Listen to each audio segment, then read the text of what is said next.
80 years ago, this very day, the American Army started dropping food into German occupied Netherlands. They dropped 14 million pounds of food to feed the population of the enemy. That's how great a country we have.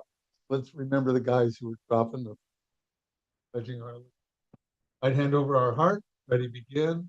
I pledge allegiance to the flag of the United States of America, to the republic for which it stands, one nation under God, indivisible, with liberty and justice for all. That's why I wore this patriotic vest. All right.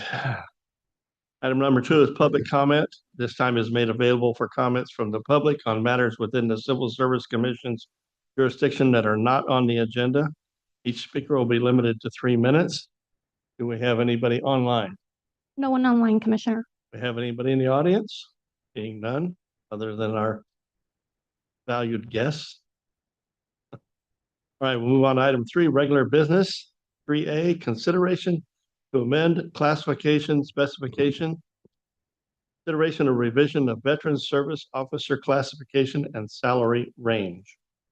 Yes, good evening, Commissioner. Sabrina Mendez, Department of Human Resources. Human Resources is recommending revisions to this classification to align with the recent organizational restructuring. The Veteran Service Officer will be reporting to the Director of Social Services rather than the County Administrative Officer. And so minor adjustments have been made to reflect the position's responsibilities under this new reporting structure. Additionally, we are recommending adjusting the salary range from 19 on the represented and department head salary chart to range 20 on the unrepresented salary chart. And the objective in doing this is to offset the loss of benefits in changing the classification from a department head to unrepresented. And I'm available for any questions, and this is for your review and consideration. I am assuming that this is American military veterans, not veterans of public service, correct? Correct.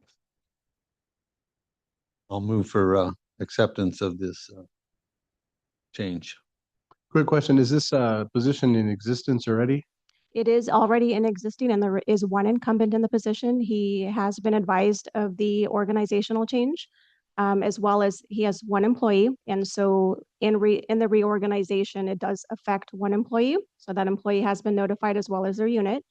And both of those individuals will be placed under the direction of the Director of Social Services in the Social Services building. And they were made aware that this was being brought to the civil service for Correct. approval? Yes. Okay, great. And then it'll also be taken to the board for action on the salary.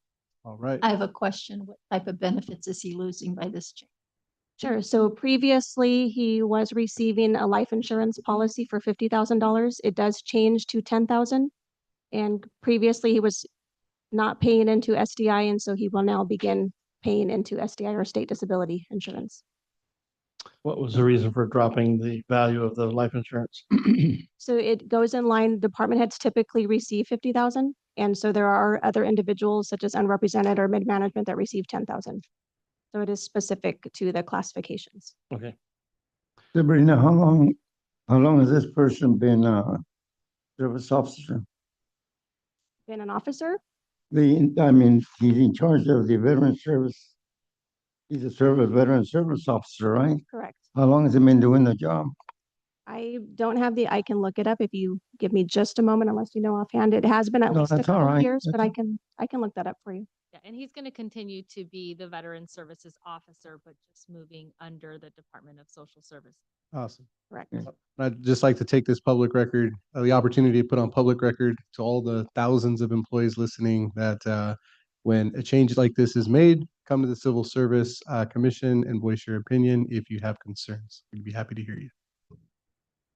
That being said, do we have a second for the motion? I second. Okay, we have a motion and a second for approval. Roll call, please. Commissioner Atwood, Aye. Commissioner Perez, Yes, aye. Commissioner Rios, Commissioner Iverson, Yes. Commissioner Fry. Yes. We have a 5-0 vote to approve. Okay, Thank you. thank you. Thank you very much. Have any, oh, never mind. We're gonna No go, with- consent count? who's gonna go to staff reports? We'll do that last. Okay. Well, at this time, we'll move on to the continuation of the hearing that we've been listening to for the last 4 days.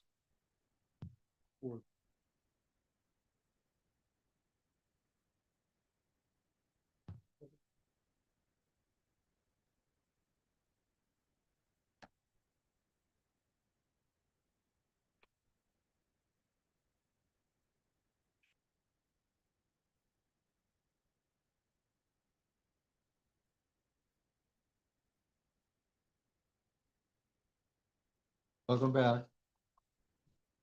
Seeing you guys more often than most.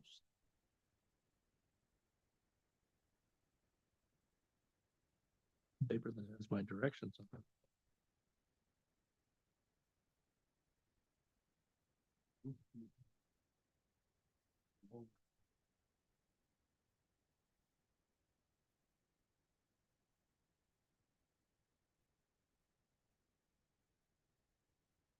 Low count. All right, well, welcome back, everybody. Continue on, and I have a next witness to come before us.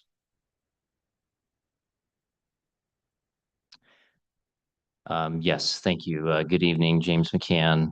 I don't know if you want to do introductions on the record or, Yeah, that's a Um, good idea. I like that idea. okay, Go ahead. okay, thank you.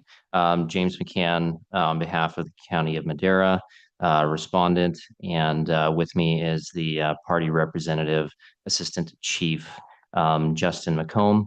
And also with me in the audience is my colleague, Mike Prentice.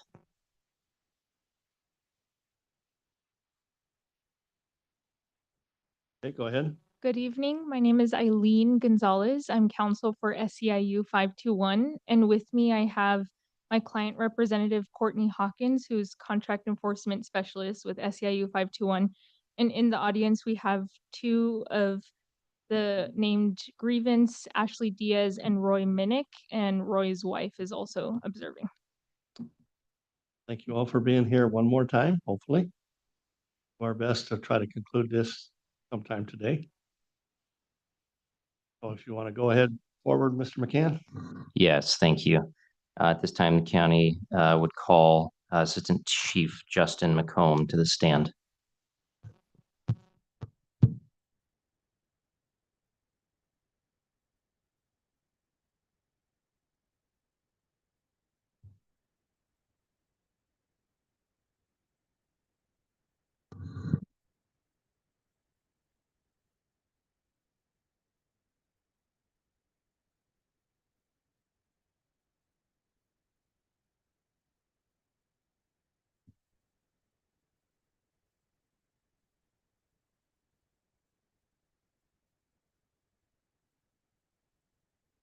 Right, is your little green light on? Yep. Thank you for being here. Do you solemnly swear or affirm under penalty of perjury that the testimony you are about to give shall be the truth, whole truth, and nothing but the truth? I do. Please state your name, business. Justin McComb, I am the Assistant Chief for Madera County Fire Department. Thank you. May continue. Thank you. Assistant Chief McComb, how long have you held the position of the Assistant Chief for the Madera County Fire Department? Since February 20th, 2023. Okay, thank you. And are you familiar with the circumstances surrounding the grievance that's being appealed here? Yes, And how are you familiar with those circumstances? it's regarding standby pay. Okay. And are you familiar with the underlying facts of the grievance based on your role as the Assistant Fire Chief? Yes, And were you in the Assistant Fire Chief position when the grievance was filed? yes, Okay. Are you familiar with the grievance in this matter, specifically Ashley Diaz, Roy Minnick, and Jeremy Witten? yes. And how do you know them? They worked for Madera County Fire Department. Two of them were fire master mechanics and the other one was a parts assistant. Okay, thank you. And how long had, after you became the Assistant Fire Chief, was the grievance filed? Approximate time is fine. I think the first email I got was March 17th, so roughly under 2 months, I would say. Okay. And are you familiar with the time when the grievance was filed? No. Okay, I'll just refresh your recollection. If I can refer your attention to Union Exhibit 1. You should have access to the union's exhibits in front of you in that binder.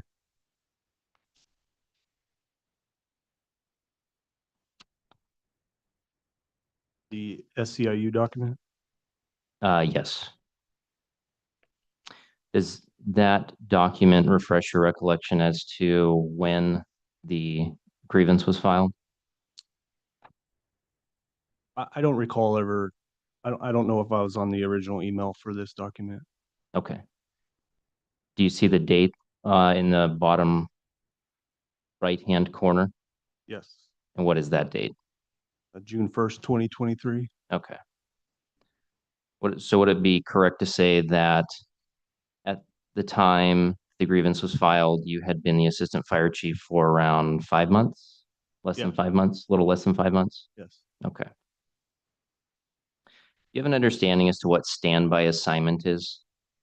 It's being on call after your normal hours of work and being ready to come back if called, and you're compensated at $4 an hour. Okay. Since the time that you started as the assistant fire chief, have Roy Minnick and Jeremy Witten as fire master mechanics ever been on standby, to your knowledge? No, And what about Ms. Diaz as the parts assistant? Has she at any time been on standby since you started as the assistant fire chief? no, Have you ever ordered any of the grievance to standby hours, after hours, excuse me? no, Are employees in your department able to work standby without your approval? no. Are you familiar with the position of fleet manager in the fire department? Yes, Does that position supervise anyone? it supervises the fire master mechanics and the parts assistant position. Okay, thank you. Can the fleet manager assign standby to those positions without your approval? No, Have you ever given the fleet manager approval to assign standby? no, To your knowledge, have Mr. Minnick or Mr. Witten as mechanics ever received after-hours calls? the information that I got from the testimony was that's the first I really had an understanding of the calls that they received. Okay, so prior to the testimony, you weren't aware in those 5 months about after-hours calls that they received? No, Okay.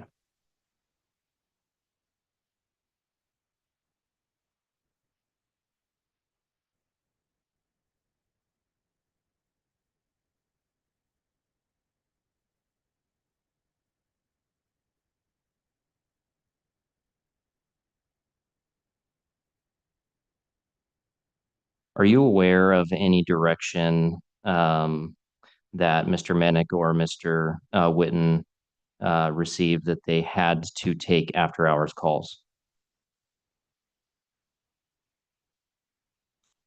it honestly, it's just what I heard through testimony was the historical context for me. I really didn't Okay. have any knowledge of it.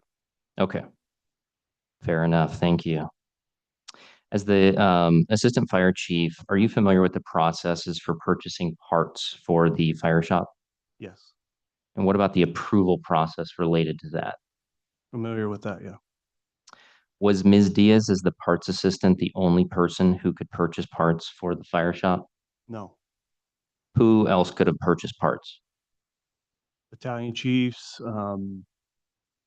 all the way down to our training captain. It could have been myself. It could have been, a variety of other people. Ryan himself.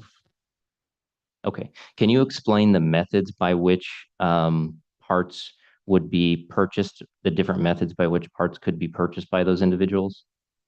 Yeah, so typically I would say the most common is through a PO process. And that's, when somebody puts in a PO request and it comes through me, I have to approve that. Then it goes on to the auditor's office and it's approved by the auditor office, and then they're issued I think it's called a R number. And that's the final phase where you're able to make the purchase. Okay. And could the PO be used for an emergency after hours purchase? No, And why not? there's a time lag. It takes several days to go through the whole process. Okay. Are there other ways then that one of those individuals that you listed off, the battalion chief, Ryan, others, would be able to make an emergency after hours purchase? Through CalCard or the WEX cards that are on the fire apparatus. And what is, Those are sorry, the two.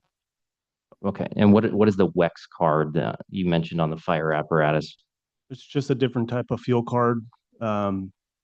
In addition to purchasing fuel, you can purchase parts and a variety of other, items. Okay. Would you be able to, Mainly automotive, type of thing. okay. Would you be able to purchase something called DEF with a fuel card? Yes. Okay.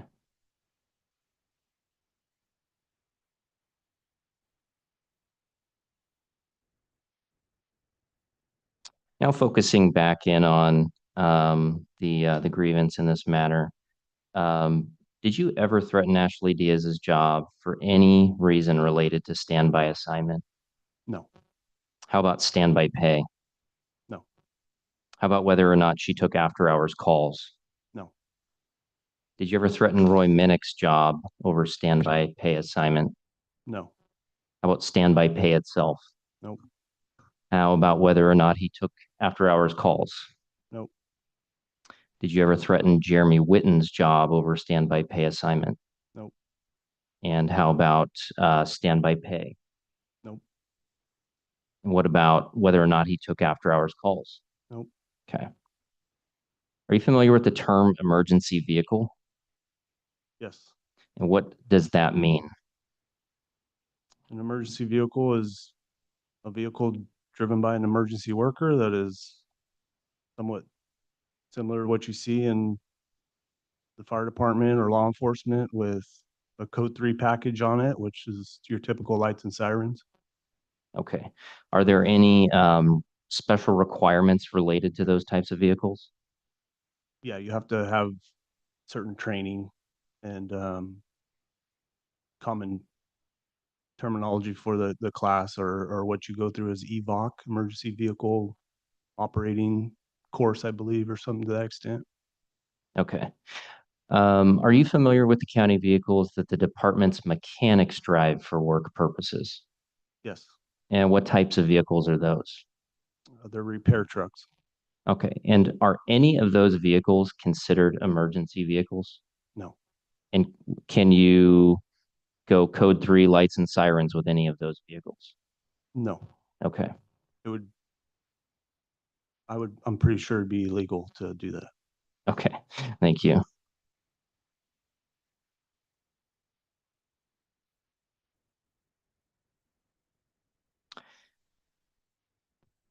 Assistant Chief McComb, during your time as the assistant chief, that you know of, did any of the grievance ever get paid standby pay?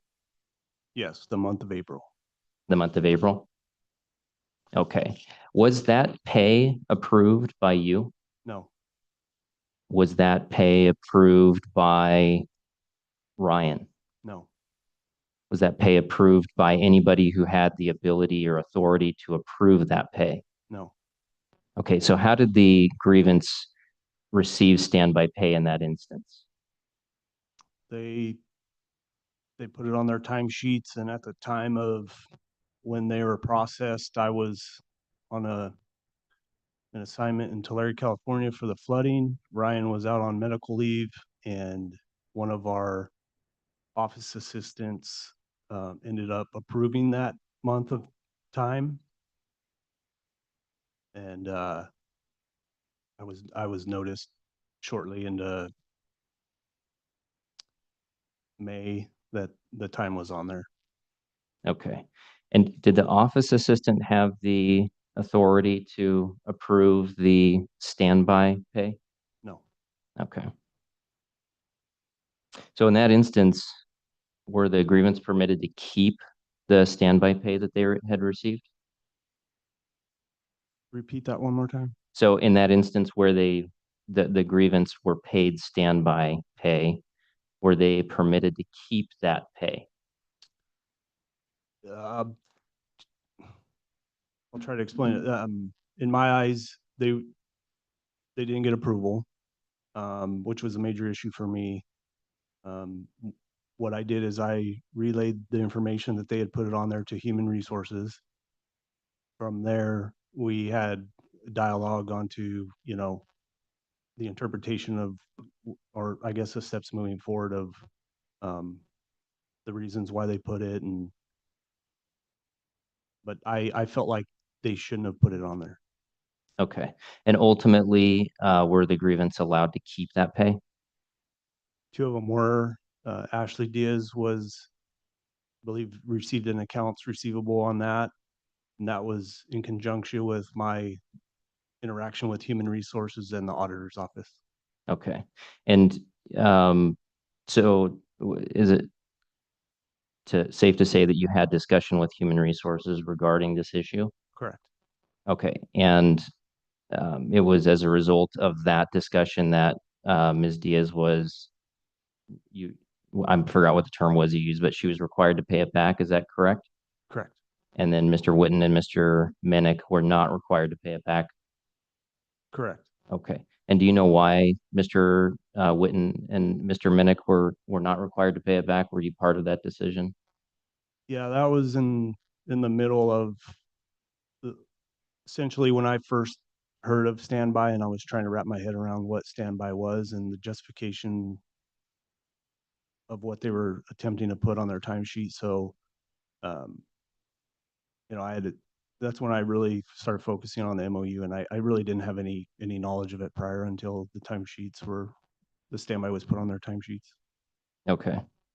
And prior to the time that this timesheet issue came up, had you heard anything from any of the grievance regarding standby? No. Okay. No further questions at this time. Cross exam. Yes.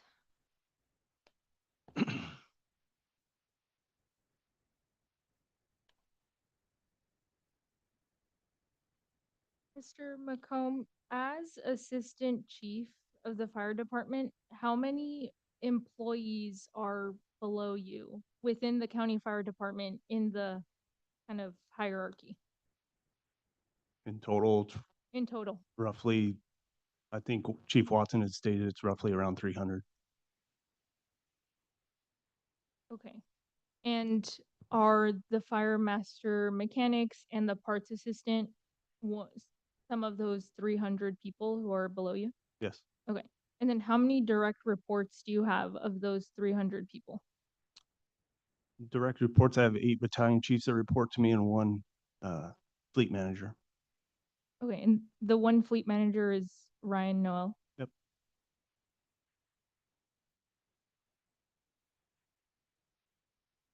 Do you oversee any other county fire departments or just County of Madera? I oversee the county or Madera County Fire. I oversee the City of Madera Fire Department, and I oversee the state responsibility area of Eastern Madera County, which is mainly your CAL FIRE fire stations. Okay.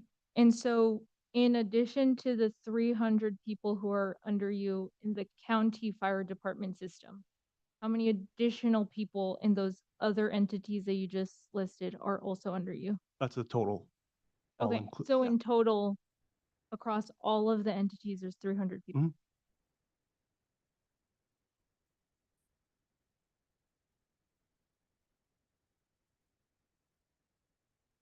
And you said you were assistant chief since February 2023 is that correct? Yep.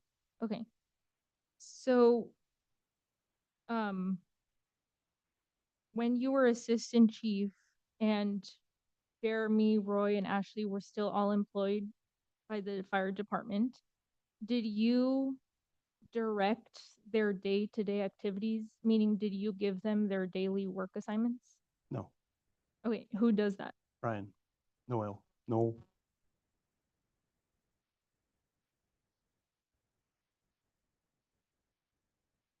Does Ryan give you any sort of daily report of all of the tasks that they may or may not be completing?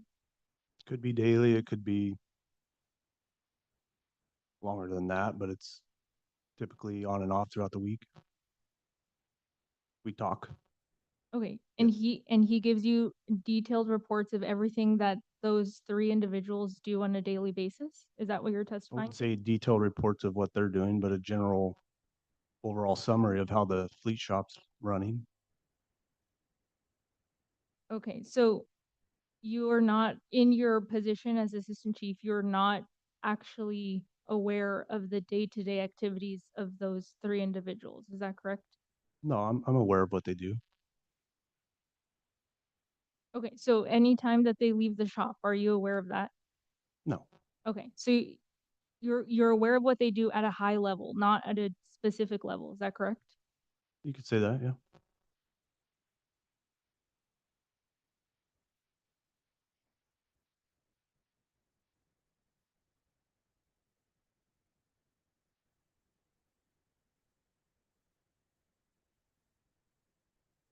So you testified that the three individuals, Jeremy, Roy, and Ashley, were not able to work standby pay without your approval.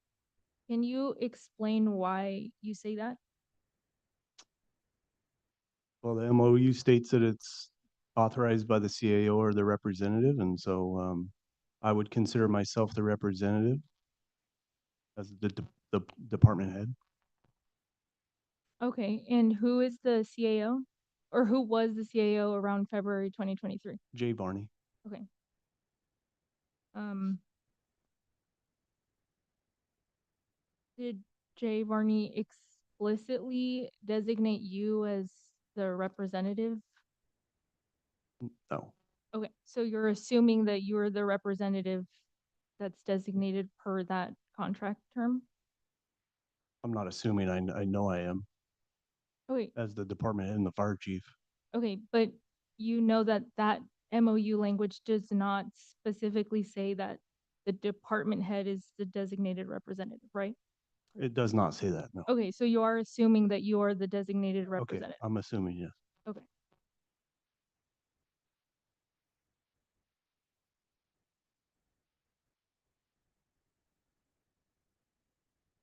Okay, and then you said that you first kind of became aware of what the MOU says regarding standby pay around when the grievance was filed. Is that correct? I would say shortly after the timesheets were submitted at the Okay. end of April. Okay, so around April 2023 is the first time that you had kind of read the MOU standby pay provision. Yes. Okay.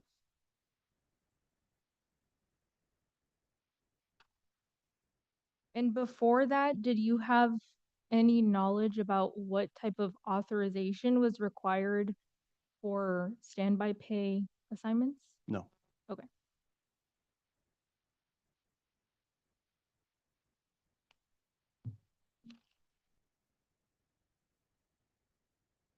You also said that I believe Ryan's title is fleet manager, and you testified that the fleet manager cannot assign standby pay without your approval. Is that correct? Correct. Okay. Can you just elaborate on where you get that understanding from? Well, I'm the fire chief, and so any budgetary, anything with cost or budgets is gonna come through me. And so um he's he's not gonna be able to authorize spending increase or increasing any monies without my approval or working with me. Okay. But you do know that you did testify that the three grievance, Jeremy, Roy, Ashley, were not actually paid standby pay except for that 1 month in 2023, right? Yes. Okay. So there wouldn't have been any monetary or pay for you to approve regarding standby pay before that point. Is that right? Objection misstates the prior testimony. Rephrase the question. Yes, if the grievance were not paid outside of that 1 month in 2023 that you testified to, then there would not have been any pay for you to approve as you're describing. Is that right? Yeah, yes. Okay. So there is no approval necessary if there's no pay being granted. Correct? You're gonna have to rephrase that because just ask that again in a different way. If no one is being paid, do you have to approve anything? No, Okay.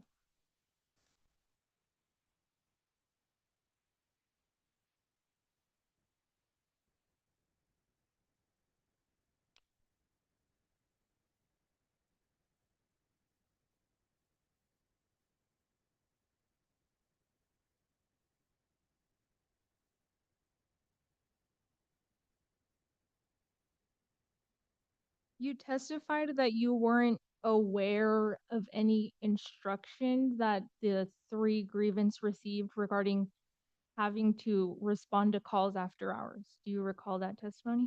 yes. Okay. And the first time you kind of learned of those details was in this hearing? Is that correct? It was before that. I mean, it's been a couple years, so I've heard, plenty since that time. Okay, when was the first time you would say that you heard about the grievance having to respond to calls after hours? Right after this process started in April, May, and then continuing up to this date.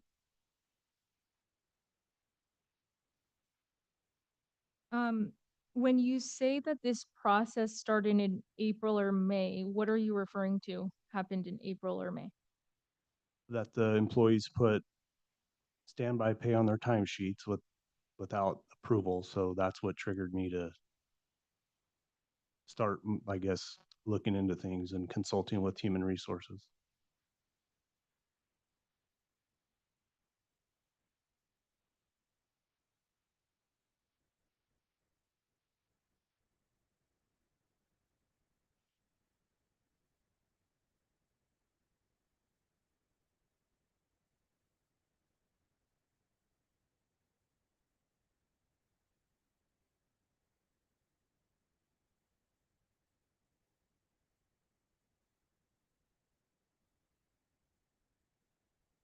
Okay, can we talk about the instance in which the grievance did put standby pay on their timesheet and then they were subsequently paid? You recall that happening? Yes. Okay. You did mention that you talked to human resources um regarding that and what to do. And is it your testimony that human resources instructed you on how to respond to them having put that on their timesheet? Yeah, I would say it was, well, we all had input into it. It wasn't just them. It was myself, human resources together. Okay. But ultimately, Roy and Jeremy were allowed to keep the standby pay money for that month. Is that correct? Yes. Okay. Can you just elaborate on why you and the other individuals who made this decision allowed Roy and Jeremy to keep that money for the month? What I recall back then was that there was already some sort of conversations outside of my purview that regarded standby, and human resources recommended that we just, for them, as they were fire master mechanics, that we kind of sort out this whole standby thing. So they kept it essentially.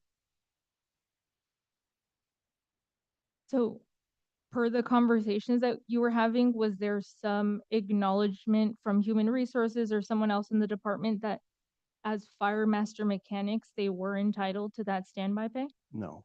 Okay, so there was a decision by someone that they could keep the money even though they were not entitled to it per the county's opinion? I would say it was more of let's hold off until we can sort it out. Okay, and why was a similar hold off approach not taken with respect to Ashley Diaz? Because as a parts assistant, I interpreted that she's not entitled to standby. Okay, and who else was a part of that decision that Ashley was not entitled to stand by? Human resources. Can you specify who specifically in human resources made that decision with you? I spoke to a few, but I remember Michelle May being involved at the time. Um, maybe Susan Carter. I talked to several. Who is Michelle? What was- Michelle May. What is their title? Or what was their title at that point? Human Resources Director. I don't know.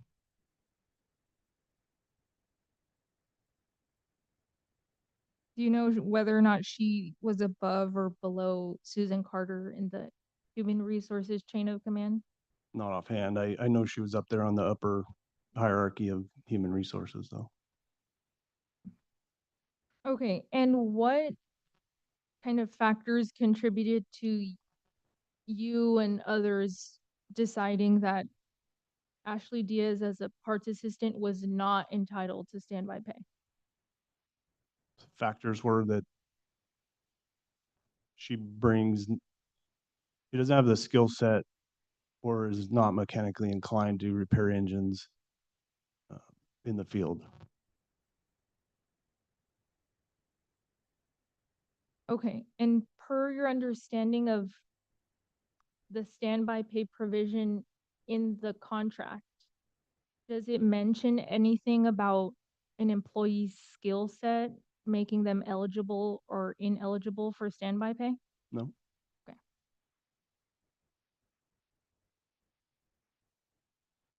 So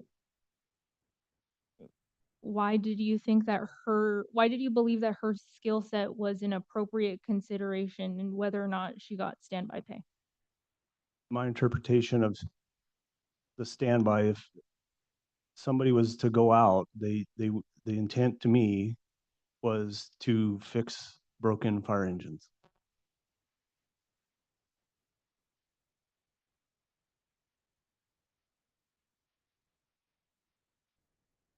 Okay, but you acknowledge that it doesn't say that anywhere in the contract language, correct? Objection asked and answered. I'm sorry, I was writing a note down. What's the objection about? It's asked and answered. We're going over the same ground again. What was your question then? My Counsel? question was whether the witness just testified about the intent of the standby pay language being that the employees go out and fix broken engines. And I asked him whether it was his understanding that the standby pay contract language, whether or not it included any reference to that. Mm-hmm. Do you have any other counsel on? Well, yes, the specific question was, and you acknowledge that the contract language does not include that. It was basically clarification for purposes of the record, asking the witness to again testify to something he had already testified to. I would object to redundant questions at this point. Thank you. I'm going to go ahead and sustain that. Oh, I'm sorry, Commissioner. He hasn't answered this question about fixing the broken engines. He had just testified about that. So I hadn't had the Fixing opportunity, the broken engines isn't necessarily in the MOU either. which is what I'm asking him to acknowledge. That's the Depends. point I'm trying to make. I believe counsel has another question. Well, the witness already the witness already acknowledged that that is not in the MOU. It's already been established. That's not what he acknowledged. He acknowledged that an employee's skill set is not referenced in the MOU. That's a Okay. different question. Then we just ask it in a different form then. Does the MOU standby pay provision mention anything about employees going out to fix broken engines? No. Okay.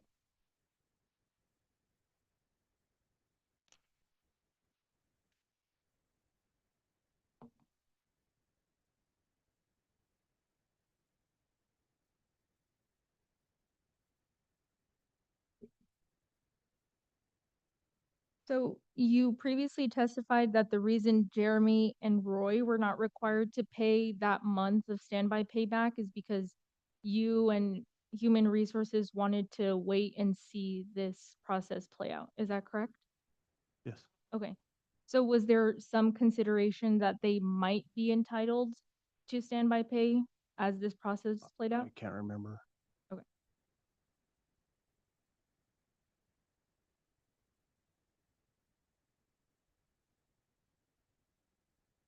But it was not definitively decided at that point that they were not entitled to standby pay. Is that correct to say?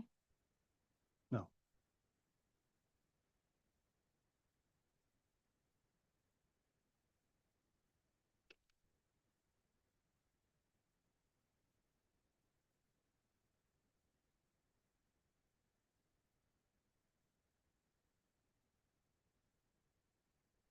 So you testified regarding the emergency vehicles of the fire department. Do you recall that testimony? Yes. Okay. Can you list what are some examples of an emergency vehicle that's operated by the fire department? A battalion chief vehicle, a pickup truck,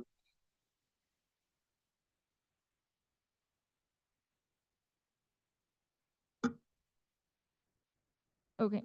What's a pickup truck and how is that different from the service trucks that the mechanics drove? a battalion chief vehicle is the individual that responds to emergencies, that is oftentimes the incident commander of an incident, who has a working board in the back, a code 3 light package, radios to talk to dispatch back and forth, to communicate with other engines.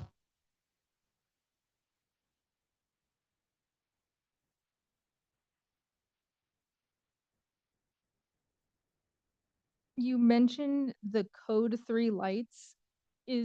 Are those the lights what differentiates an emergency vehicle versus a not emergency vehicle? Yes. Okay.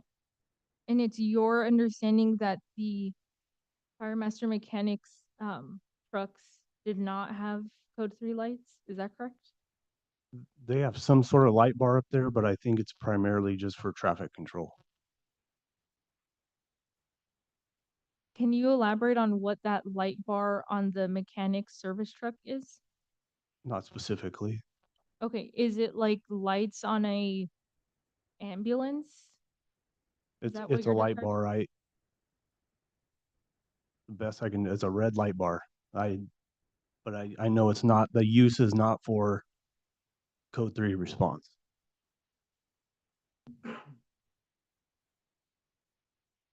Does the battalion chief pickup truck have a red bar light on the top of its truck?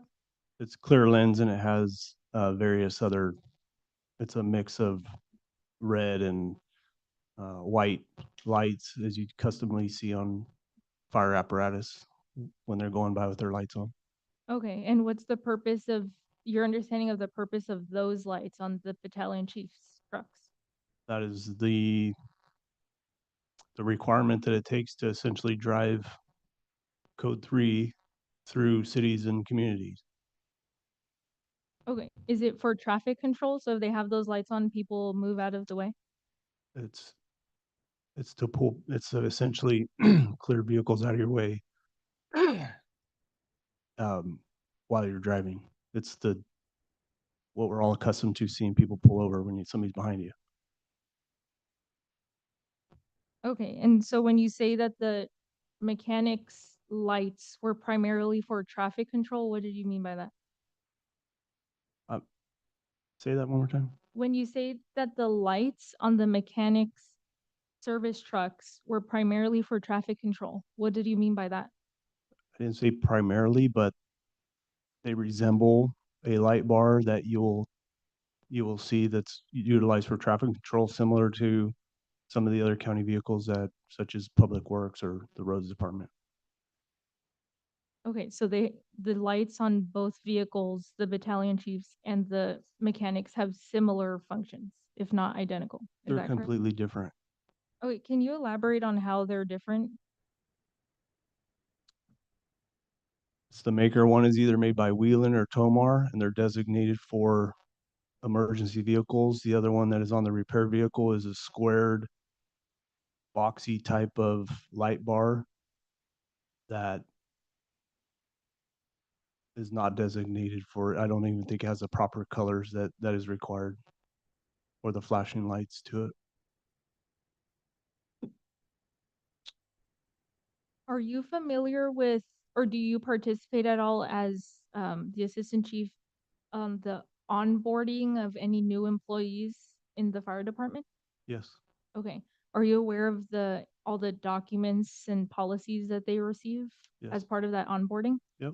Okay, can you turn to Union Exhibit 6, please?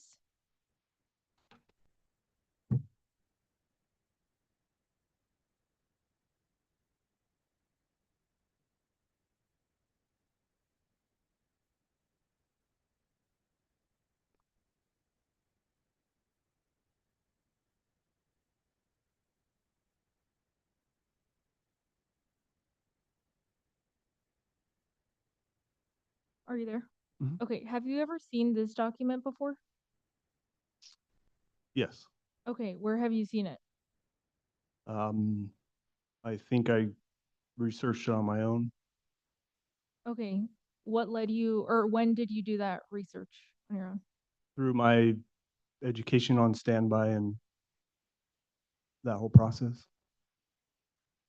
Okay, so you researched and found this as part of um, investigating the grievance? Is that your testimony? I was just becoming familiar with the whole standby MOU and the service unit MOU.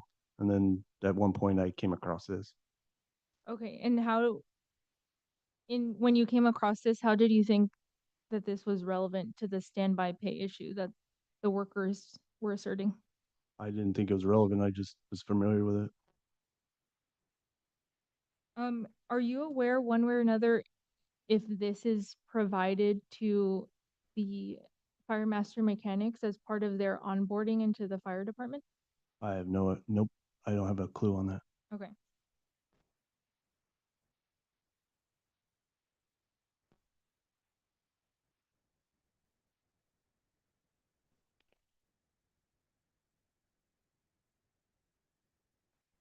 Going back to the 1 month that the grievance were paid standby pay, you mentioned that standby was approved by an office assistant. Do you recall that testimony? Yes.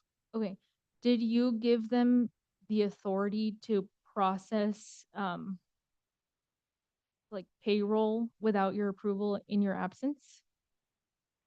Does the Did person you're that talking about office have approved? assistant- Yes. Okay.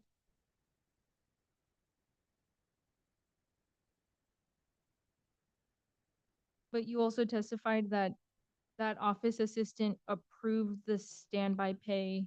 That's correct. Is that correct? They approved that standby pay? They didn't approve the standby pay. They approved the timesheet.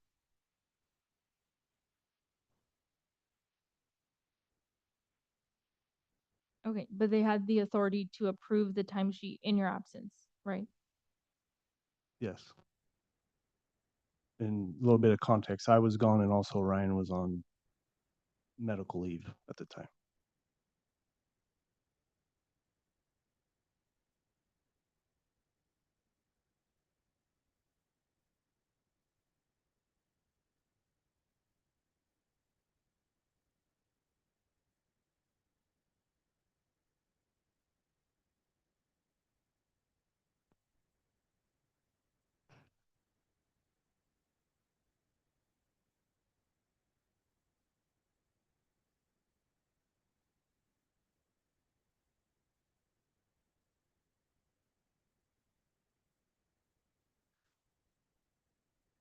Can you please turn to Union Exhibit 2?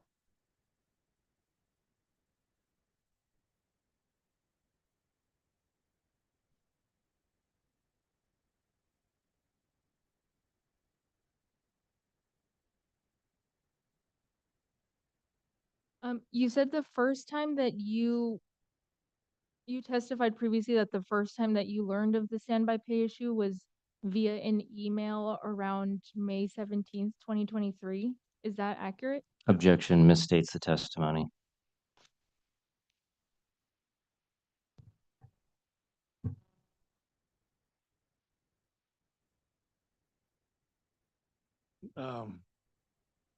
We had a way to go back on what the testimony was, but we said it was March 7th. What I heard. When was the first email that you received regarding the standby pay issue? Maybe I was wrong, but it was from, Ryan had forwarded me an email from Miguel Barragon. Okay, and is that email what's on Union Exhibit 2, page 3? Can you turn to page 3?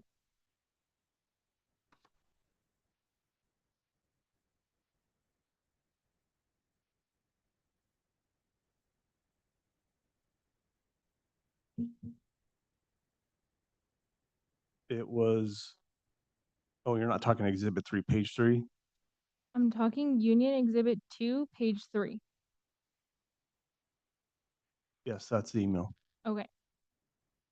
So the first email that you received was around May 17th, 2023. Is Correct. that correct?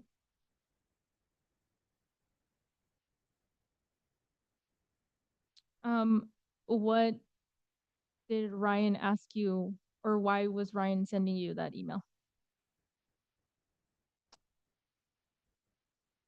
So there's a lot to this, but essentially this email came on the heels of I'll call it a workplace, alleged workplace violations. Human Resources had conducted an extensive or a long investigation into it. The manager was on personal leave, and at the time that had just ended, this email had came out. So when Ryan essentially told me, and I asked the individual I asked Ryan to forward it to me, and I would reach out to Miguel. And I thought that was in all fairness of what Ryan, what we had just dealt with. So Okay, so when you say Human Resources conducted a long investigation into workplace violations, who was that investigation regarding? Objection. The county is going to object to this as we're getting outside the scope of the standby pay issue. And we're also starting to get into confidential personnel issues. It's important for us to know what Ryan did with this email because we have this procedural argument from the county that we skipped steps. And so when we tried to go through step 1, what happened? And I need them to explain that to me. I'm going to overrule. Well, if I might, Go ahead. the procedural issue can be asked and testified to without going into confidential personnel issues that were possibly parallel to, but unrelated to the scope of this hearing. So again, the county would strongly object to going into anything related to confidential personnel matters, anything beyond standby pay issues. Yeah, I'm going to go ahead and overrule, but I do caution the witness to stay away from the sensitive issues that we've been portraying here. Yep. Okay. So who was that investigation regarding? the fleet manager, Ryan, is that correct? hold on. I'm going to object again to, I believe our counsel wants to say something first, please. It's all right. Let them state for the record. Okay, go ahead. I'm going to object again because that investigation is not relevant to the issue of these steps. That was a separate issue, and and it would be irrelevant, and it would intrude on confidential personnel matters to go there. And while the commission may normally, in disciplinary matters, go there, I would object to it in this case because it's a black and white pay issue in this case. It is not related to any personnel investigation that was undertaken or may not have been undertaken.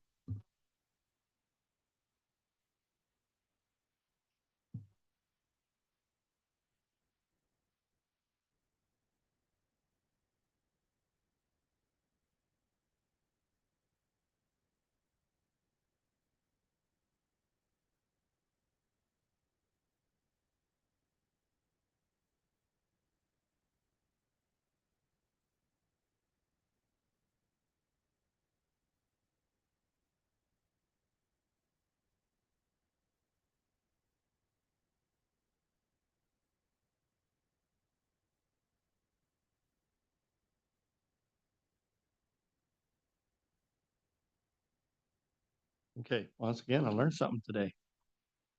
In my directions to the witness, I also needed to direct counsel not to ask questions that will go outside the scope of what this hearing is all about. If- We need to stay away if from I- that, so I'm gonna, If I may, Tom, that's if that's your ruling.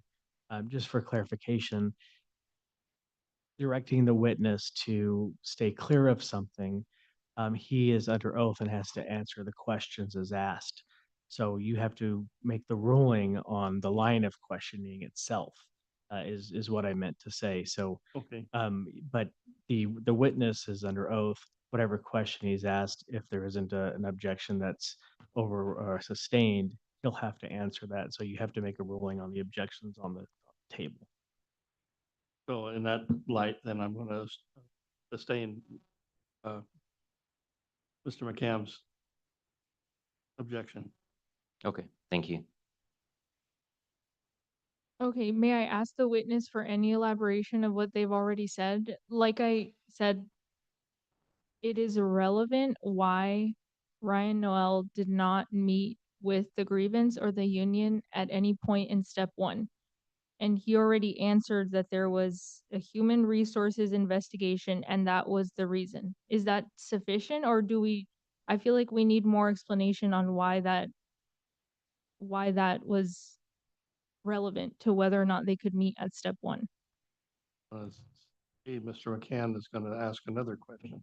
I just fail to see how the purpose or the reason why somebody didn't do something is relevant to the fact that of whether they did or did not do something. The purpose behind it or the reason is irrelevant. And that's where we're getting into impermissible areas. I have no objection to asking whether he met with them. Did he meet with them? That's a fact. That's a yes or no issue.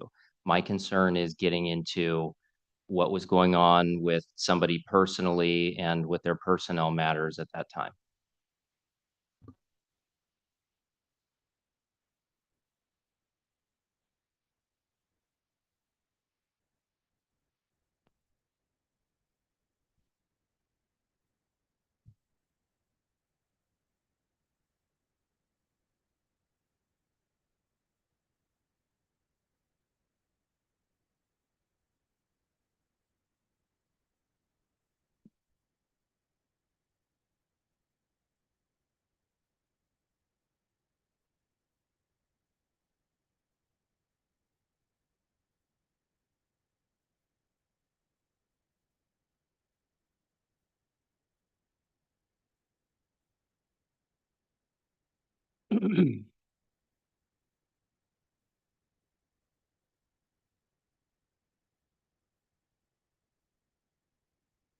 So often things seem so simple, but they get so difficult.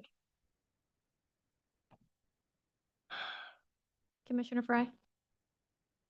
Yes. Mr. Atwood is not here yet. Stepped out. Oh. He vanished. Hang on a second, Good. folks. Commissioner, he needed a quick break if Yeah, let's do a couple minutes. Say about 4 minutes.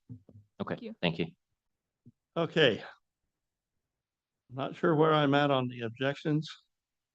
But at this point, the real issue that we see is we need to stay within the realm of how we got from step one to step two in this grievance process without getting into the thick weeds on stuff that we can't talk about. So if you can continue that way, let's go that way. Okay, understood. Is that okay, Mr. McCann? Yes, that's fine. Thank you. Thank you. So Mr. Acombe, is it true then that you instructed Ryan not to meet with the grievance and the union regarding the standby pay issue? I didn't instruct him. I just asked him to forward me that email. And you're talking about the email, correct? That's right. I- Wait, so to your knowledge, did Ryan ever meet with the grievance or the union about the standby pay issue? No, He did not? not to my knowledge. And what is your understanding of why not? If you're referring to the email, that was the first, right? No, I'm referring to why he did not meet with the grievance or the union regarding the standby pay issue. As I said earlier, there was an event that occurred that had just passed. And on the heels of that event, this email came out. So as I oversee Ryan, I asked that my interpretation was, or my opinion was, I was gonna take care of it at my level. Okay, and then what did you do subsequent to that to take care of it, for your words? I responded to Miguel and I asked him if he could contact me.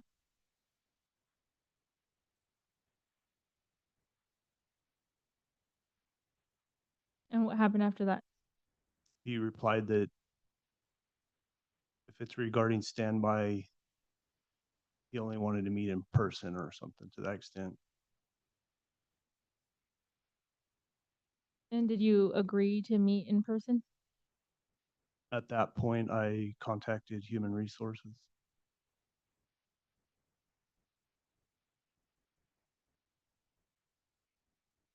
And what did your conversation with Human Resources regarding Miguel's request to meet entail? I can't remember the whole thing, but it was basically, I passed the information on, and like I said before, I really didn't have a whole lot of information on, I was so new to the job, I didn't have a whole lot of information in the standby, so I was unfamiliar with it. And I leaned on Human Resources essentially for some help. Okay, so did you ever meet with Miguel or the grievance by yourself regarding the standby pay issue? No,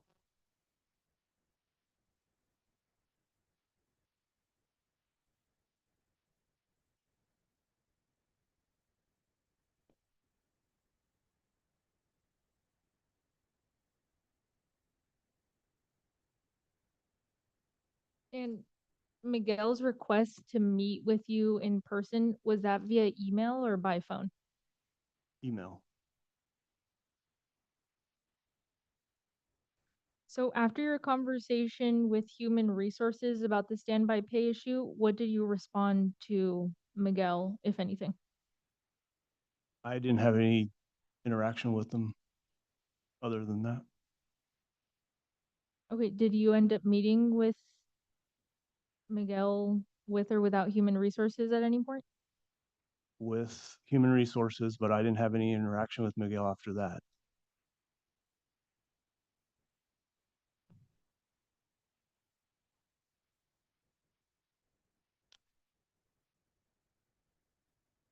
Okay, and was that meeting with Human Resources, yourself, and Miguel, was that around June of 2023? I can't remember. Okay.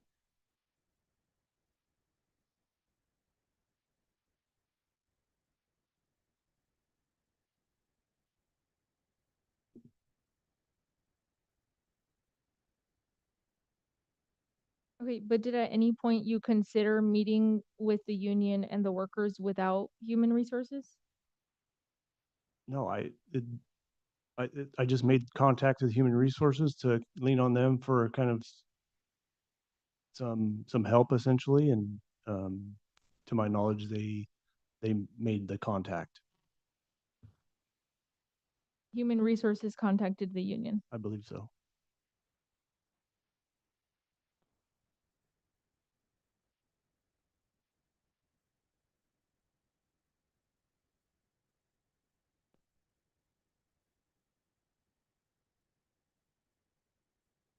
Um,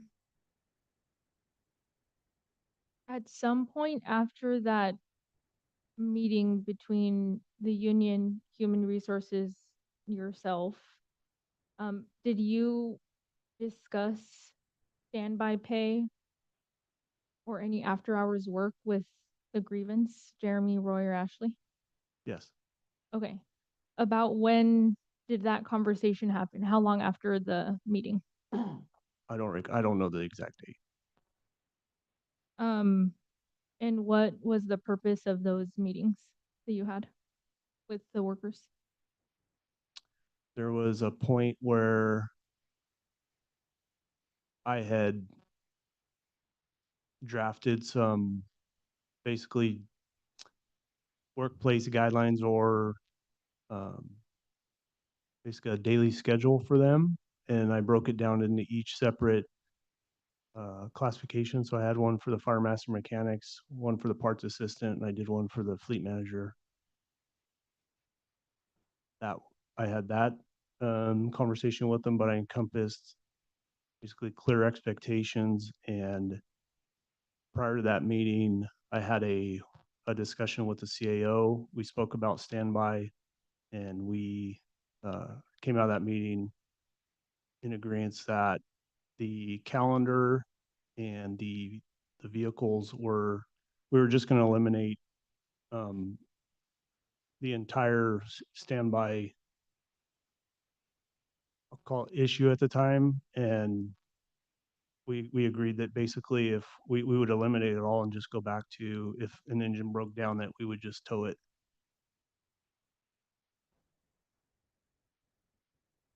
If an event happened after hours.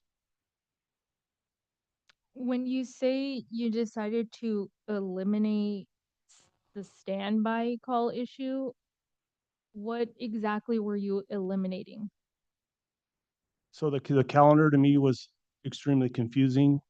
When I asked for specifics from the employees, the fire master or the master mechanics and the parts assistant, I could never get a clear answer on what its intent was or purpose. It was causing distractions in my day job, and I truly I reevaluated that whole program, and there was no need for any after hours response with the condition of our engines at the time. So I made the call to not have any of that. Okay, so there wasn't, and can you just turn to Union Exhibit 7 and confirm that this is the calendar that you're talking about?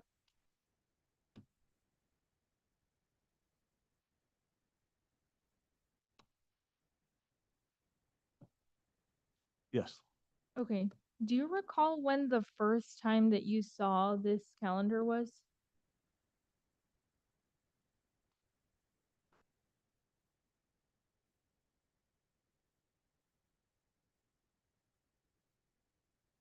It was after the email from Miguel, and I think our meeting with HR around that time. Okay. I don't know specifically. Okay, so it was after the grievance was filed and the union was involved, is that correct? Objection misstates the testimony. You rephrase the question, please. You just testified that you first saw this calendar after the meeting that you were referencing, is that correct? It was somewhere around that. I don't have the exact Okay, time frame. and the meeting was with you, yourself, Human Resources and the union regarding the grievance, is that correct? Well, what I'm saying is it could have been before that. It was around that time. I don't remember when. It was roughly around that whole time. Okay, but did you ever did you ever become aware that this calendar or some version of this calendar had existed for some years prior to 2023? I learned I had conversations with Chief Watson to get some historical knowledge on the whole thing, and that's kind of wrapped my head around the standby and the calendar and the interpretations and all of that.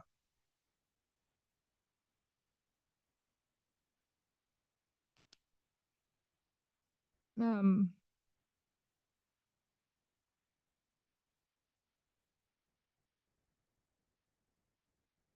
but this calendar, starting in January 2023, I understand that you became assistant chief in February of 2023, but did you at any point review or pre-approve this calendar? No.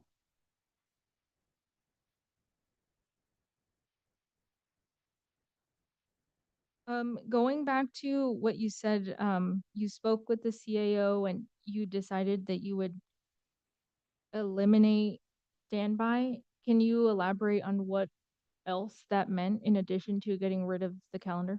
Objection misstates the prior testimony. You refresh our recollection of what you think the testimony was? Testimony was eliminate the standby issue. It was not eliminate standby. I'll sustain. What other steps did you take to eliminate the standby issue? What other steps was the ones I just stated, that All you did was eliminate the calendar. I told the employees that there was no more calendar and that the vehicles were to stay at the shop and there was no more after hours calls.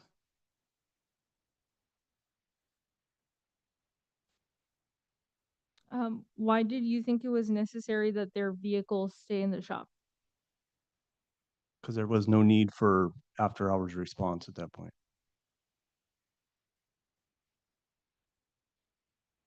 Okay, but you are aware that they were previously taking their vehicles home after hours? Is Yes. that correct? Okay, and what did you believe was the purpose of them taking their vehicles home after hours prior to you telling them to stop that practice? I didn't have any beliefs on it. I inherited them taking the vehicles home. Did you think it was for a work purpose? Yeah, could have been. And what did you think that work purpose was? After hours to go, if they got a call, they would go out and repair fire engines that were in need of mechanical repair. Okay, so you were aware that they were getting calls after hours and going out to repair engines. Is that correct? Objection misstates the testimony. It doesn't. And based on his elaboration last time, they're really frivolous objections. So it would be helpful for him to elaborate on how I misstated what he just said. I would agree. But can you elaborate on that, please? Sure. Yeah. So her question to him initially was, what was your belief as to the reason that they had those? And then her follow-up question was, so you were aware that they were using it for this purpose? That's not the same thing. One was his belief. He testified that, I don't know, I thought that it was for, this reason. And the follow-up question was, so then you were aware that they were using it for this purpose? That's not what he testified to. I'm going to go ahead and sustain your objection. Ask your question differently if you can, please. Did you believe that they were in fact getting after-hour calls and going out to repair engines? At the time when I took over in February, Right. I didn't really have any information. I couldn't tell you if they went or not. So is it your testimony that you had no idea what they may or may not have been doing with their service trucks at home after hours? I wouldn't say that. I have an understanding if a piece of equipment breaks down, I'm gonna get notified. But I couldn't tell you if they got called or not. If they did, it would surprise me. Okay, can you elaborate on this general understanding that you just testified about? So yeah, I'll typically get notified from battalion chiefs if we have an engine that breaks down. I also have duty coverage every 6 weeks on rotation, so I'm aware of, from a whole unit standpoint, I can tell you what breaks down in Madera, Merced, or Mariposa.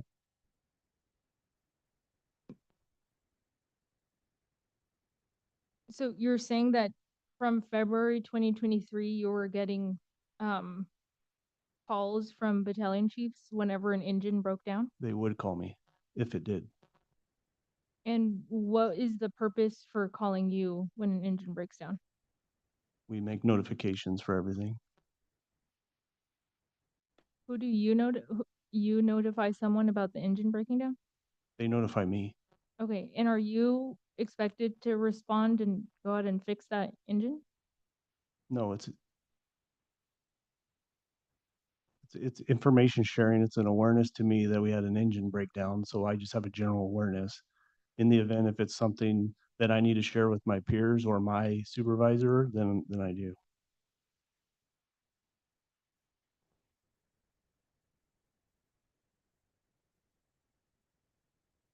Okay. But you did not know whether or not the mechanics or the parts assistant was receiving calls after hours? No.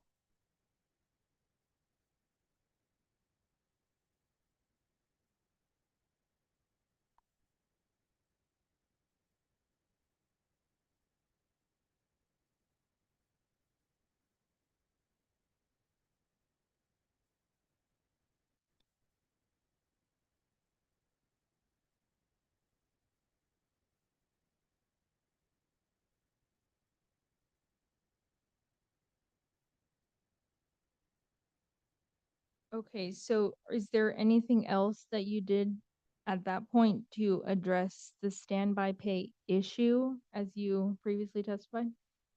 I don't believe so.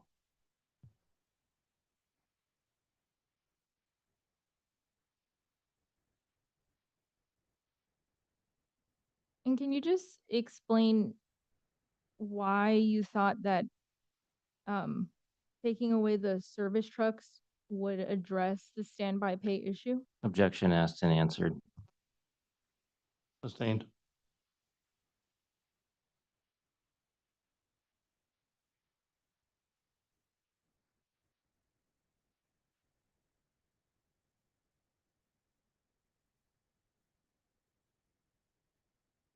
Nothing further. Any redirect? Just a few questions. Thank you. Assistant Chief McComb, you testified on cross-exam regarding the approval process for standby assignment. Do you remember that? Yes. Can hypothetically are the mechanics able to work standby without approval? No. And would one of the mechanics be able to unilaterally place themselves on standby? No.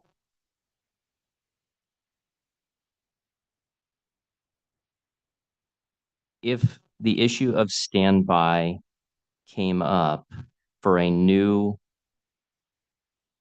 strike that. If the issue of standby came up related to the mechanics, would you consult with the CAO? Yes. Objection calls for speculation. It's not clear that this actually happened and when it happened, I believe he's asking a hypothetical question. which is not to the benefit of the commission to ask him about something that has never happened before, And you don't think that goes through our minds as well? that it's not beneficial. No, that a hypothetical. I That goes think, through my head a lot. well, I think the commission would benefit from facts, not from speculation about things that didn't occur. True. I'll sustain it. Can you rephrase?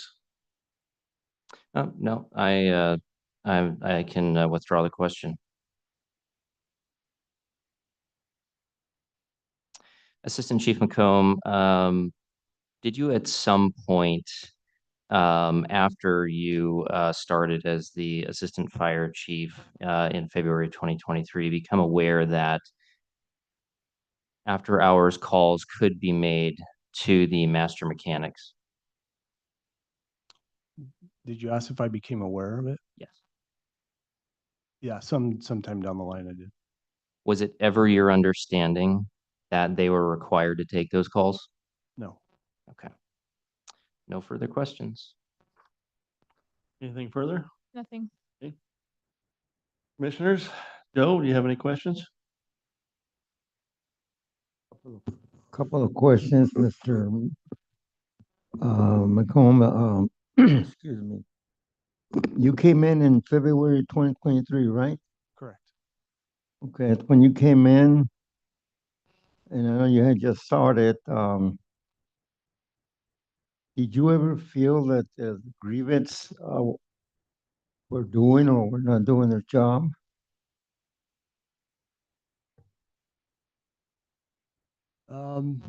At times. At times, they weren't doing their job.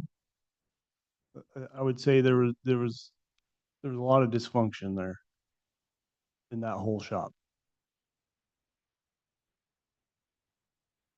And you were aware of that, right? You were aware of that, and you made the corrections. Yes. Okay. One more question.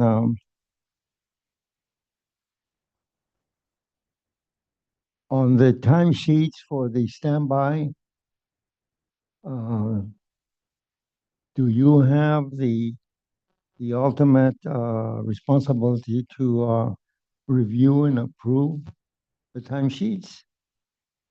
I review them. Um, at the time though, when I spoke about that event, I was on a deployment for the Tulare flooding and I didn't have time to review it at that point. But typically I'll get an email with all the timesheets of all the county employees that work underneath me, including the paid call firefighters. So if you didn't review the timesheets, you turn them into somebody else, to your superior, or Are you, I'm not following. Are you asking well, after you're they're saying that you didn't get a chance to review some of them, right? correct? But the approval is made below me at Ryan Oh, I Knowles see. level. I see. And then Okay. I get basically copied on all of the timesheets and all the overtime that's put So- on the various employees in the county. So you were satisfied with the approval I was of those not below you? for the The standby. people that approved them? Yes, if Ryan is approving them, typically, yeah, I'm satisfied. Okay, thank you. Okay, Commissioner Rios or Perez? All right, thank you. Assistant Chief McComb, Abel Perez. Just curious, who was directly responsible for the communication to Mr. Monick and Mr. Witten regarding the new process with leaving their vehicles at the station each night? I delivered that. Okay. And what feedback did you receive from them, if any? I don't remember any feedback. Okay. It was just a mutual understanding? It was, yeah, I don't know if it was a mutual, but it was the new direction. Okay. So no verbal communication from them to you after the message was delivered? No. Okay. And who was responsible for delivering or who delivered the communication regarding the removal of the calendar? That was me. It was all at the same time. Okay. And again, no response from, we'll include Mrs. Diaz as well. No response from Ms. Diaz, Mr. Witten, or Mr. Moniz? No. Okay. All right. No further questions. Thank you. Bill? Thank you. Chief McComb, a couple of things. This might seem very minor. I'm just really curious. Mrs. Diaz testified that on, I believe it was the day after Thanksgiving of the particular year, she was asked to head to Fresno, pick up, I'm the least mechanical person in this room, an armature, I guess it's called, for a windshield wiper. And later it was testified they could do that in the field. But if Mrs. Diaz received a call from someone in the field, let's say in the Oakhurst Raymond area, and they said, it's the day after Thanksgiving, I can't get the part, I need this, that would justify her time of going back in, getting the thing and going up, delivering it, correct? It wouldn't be wouldn't be against policy or something if the part was needed and somebody said, I need this now and we can't get it. That would be okay. Yeah. Okay. I just want to make sure of that. What I'm really curious about, with the Department of, I think Chief Watson said over 350 employees or 300 whatever employees, and the amount of the budget, what triggered the pay issue for three people putting in service pay for 1 month. What, Standby. yeah, for the standby pay. It couldn't have been huge. What triggered the issue? What got it back to coming to you saying we shouldn't have done it, or HR or somebody in payroll saying this is wrong? What triggered it? The first was it wasn't authorized by anybody. Okay, It wasn't authorized by me. Ryan was out on leave at the time. right. I definitely didn't have a conversation with the CAO about it. So that was my first issue with it. And then there's also no quality controls to see what they truly did or what they didn't. I mean, it's up to the employee just to put hours on there that can't be validated. So it was- Okay, I guess what I'm asking is, who brought it to your attention? Was it payroll or was Oh, I'm sorry. it? Okay. Yeah, so after the fact, Ryan notified me that they had put standby on their timesheet. So Ryan caught it on his paperwork after the fact, or payroll called him and said, who authorized it? He caught it after the fact. He caught it. Yes. Okay. And then, I'm a little curious, and I may be overstepping here. You described the shop as dysfunctional. We can't go into employee things. Describe the dysfunction that you saw. I mean, was it a lack of communication? Was it, you know, Yeah, and, yeah, I can, yeah, it was a communication issue. It was a very lax environment with what I interpreted was a lot of wasted time, very loose rules, etc. okay. Then finally, when you and Jay Varney, CAO, met, trying to solve the problem, can imagine it being, make this clear, you decided, I'm gonna end the calendar, I'm gonna stop the trucks from going home. Jay Varney said, works for me, works for you.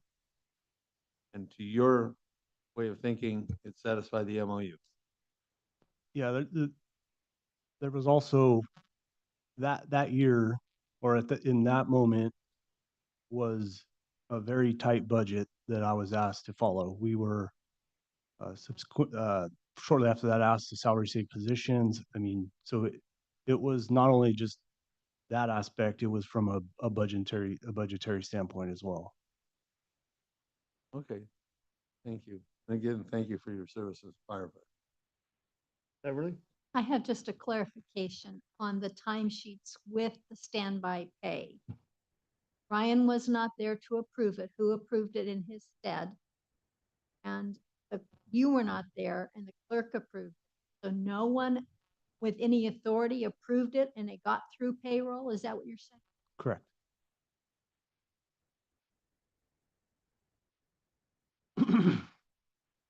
That brings up my question, which is kind of comes back around.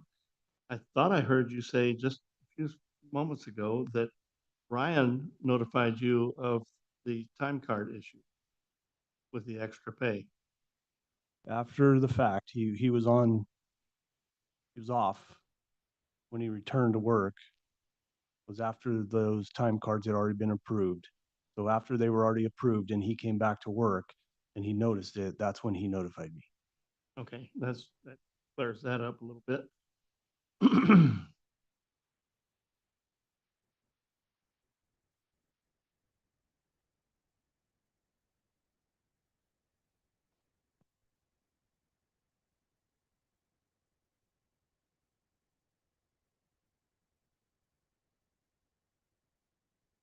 I guess I have nothing else.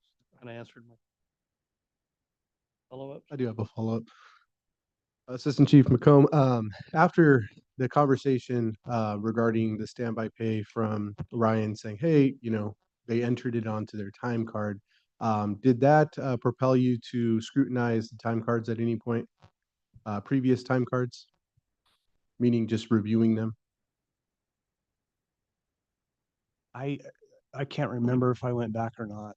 Okay. So you don't recall, going back and saying, okay, did this happen any other months or? No, but I definitely paid attention more in the following months. Okay. And from the time February 2023, when you started in your new position till we'll call it April 2023, to your understanding, how much overtime are you aware of the amount of overtime that was paid to your chief mechanics during that time? No. Okay. All right, that's it. Do have something that kind of bugging me. In light of the turmoil, obviously, that was going on and the changes you had to instigate, you feel like there's better harmony inside the department now with some of these changes happening? No. And you have a plan to try to help fix that? Well, that's a broad. I mean, Yes, it is. It's more, yes, I mean, ultimately you want a smooth running department, but there has been change and structure and new employees and accountability. so when you changed the calendar, took the calendar out, took the trucks back, did you take the phones too? Were they shut down? I want to say at the time I just told them the expectation was they don't need to answer their phones after hours and they could, leave them turn them off, or I can't remember exactly, but I discussed the phones and after hours and there was no expectation. So the general feeling with the truck maintenance, if the newer trucks break down, not much is gonna get done to them without being in the shop, so they might as well tow them to the shop. That, Correct. And Fair. work on them during business hours. okay, I don't have anything else. I- Now I'm a little curious. When you decided to get rid of the trucks and have them stay at the shop, and get rid of the calendar, and you looked at these employees and said, you no longer need to answer the phone, the radio, or the pager. Yes. So could someone interpret that to mean up until that statement, the employee would feel, I had to answer the phone, I had to respond to the radio, and I had to respond to the pager? Or could they have had that, could that have been implied to them by somebody not you? It could have been. I think maybe that's why I mentioned it to clear it up. Okay. So it was cleared up after you said, you don't have to answer this.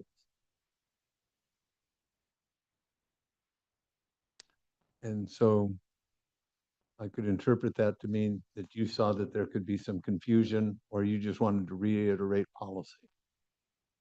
Both. Okay, thank you, sir. Any further questions of this witness from the commission? Yeah, Joe? Mr. McComb, a little while ago, Commissioner Edward asked you the question about being dysfunctional, and you kind of agreed to it. Do you feel that the grievance members that are grievance they were dysfunctional? Do I feel the grievance were dysfunctional? I I'm think talking about the 3 individuals that are.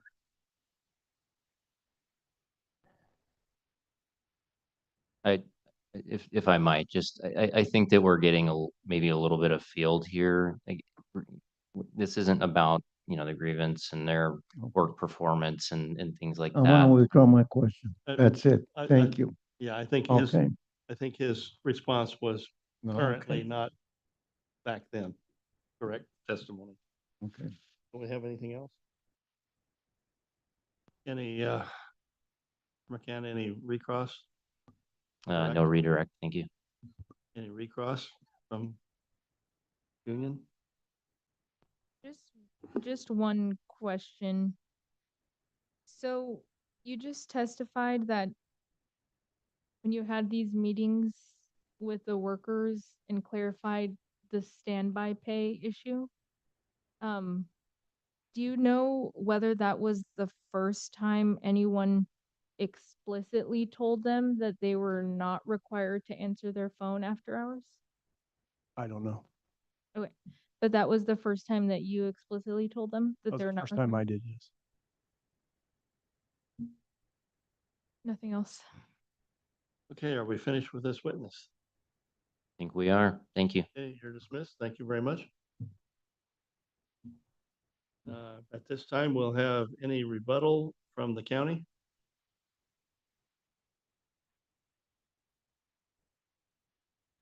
That's on my list. That's my.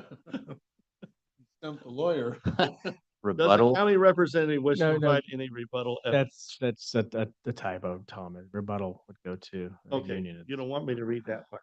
Not that, not that way. Just following directions So here. What do you there's want me to do? Any rebuttal witnesses from the union? From the union, there No. will be no rebuttal witnesses. Okay. Thank you. So then we'll be set up for closing statements. Do we want to take 5 minutes and then,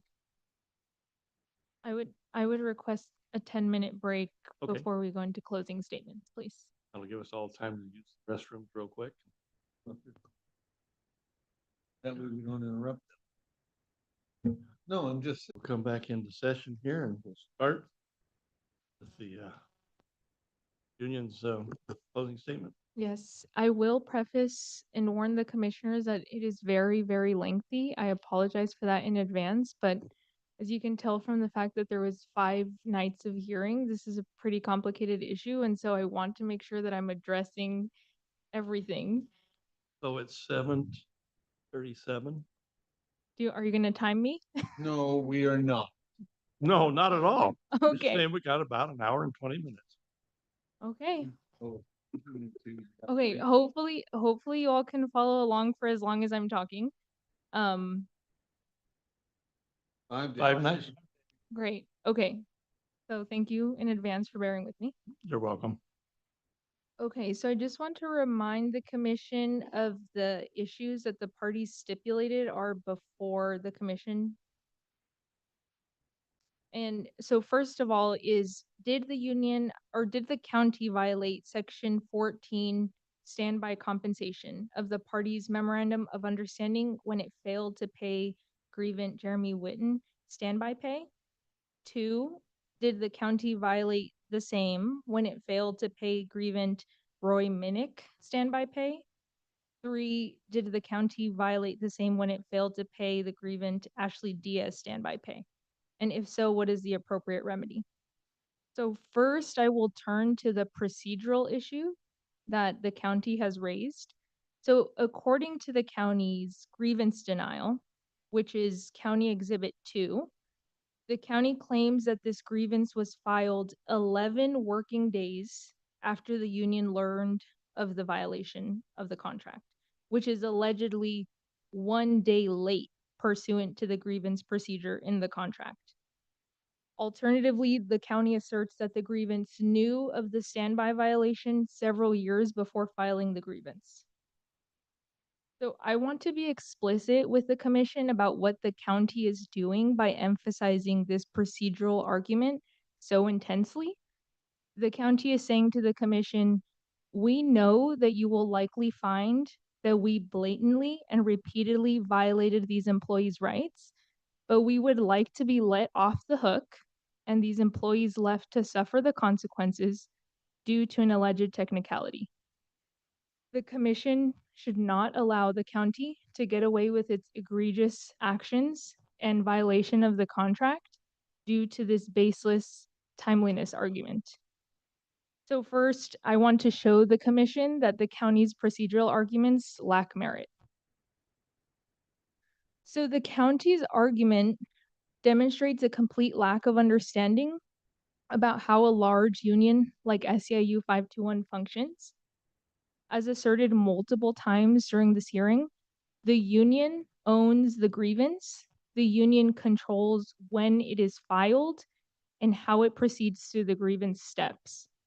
Union members don't have the responsibility to enforce the contract that the union and the county entered into. they are not experts, nor are they equipped to determine when the contract was violated. As Courtney Hawkins, who is a contract enforcement specialist for the union, testified, this is why the union has a member resource center, internal organizers, an entire contract enforcement department, which he is a part of. They all determine when their contracts are violated. So therefore, the union's knowledge of a violation of the contract should be what triggers the timelines under the grievance procedure. If the commission disagrees with this premise, the commission is essentially creating loopholes for the county to continue to violate the contract in the future.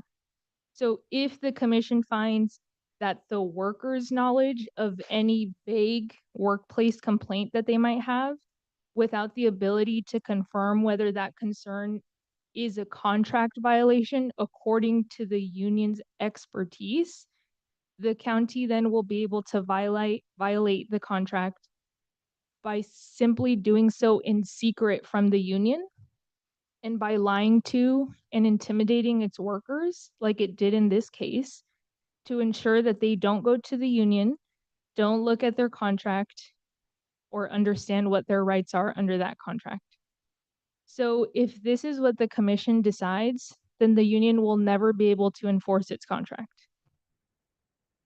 As a practical matter, this cannot be the outcome that the commission reaches.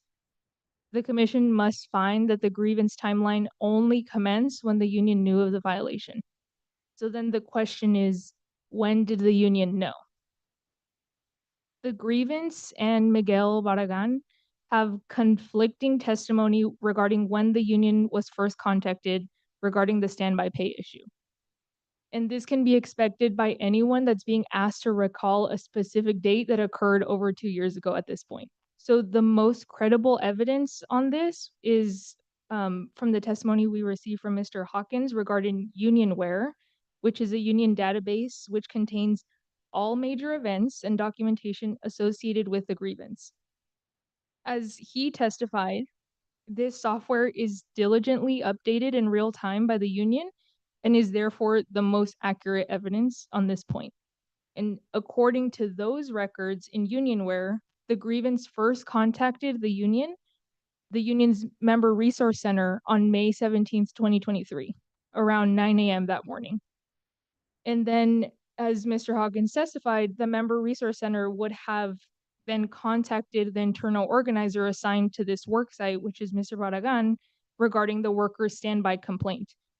And then clearly here from the record, we have that the fact that that internal organizer acted promptly and connected with the grievance before the end of that day. As you can see in Union Exhibit 2, that email from Ashley Diaz to her supervisor, Ryan, on May 17, 2023. So this is the same day that the union was contacted and the process was already being initiated. So the county, in its grievance denial, is claiming that this is a trigger date, when the grievance and the union knew of a contract violation. As I will explain more shortly, the union must be allowed time to investigate complaints it receives from members, because only then can the union actually know that the contract was violated. And we can't know that simply because someone has a complaint about a vague workplace issue. But even if the commission were to find that May 17th is the trigger date, the commission should also find that the union complied with the timeline to file the grievance within 10 working days of receiving knowledge of a violation. So Susan Carter, the human resources manager at the time, testified that working days do not include holidays. We could also assume that working days do not include weekends because the workers don't work on weekends. So if the commission will actually do me a favor and open their union exhibit, if you still have it in front of you. I'm looking at Union Exhibit 7, and I'm turning to page 5, which is a calendar of May 2023, which would have been the relevant timeline. for what we're talking about here.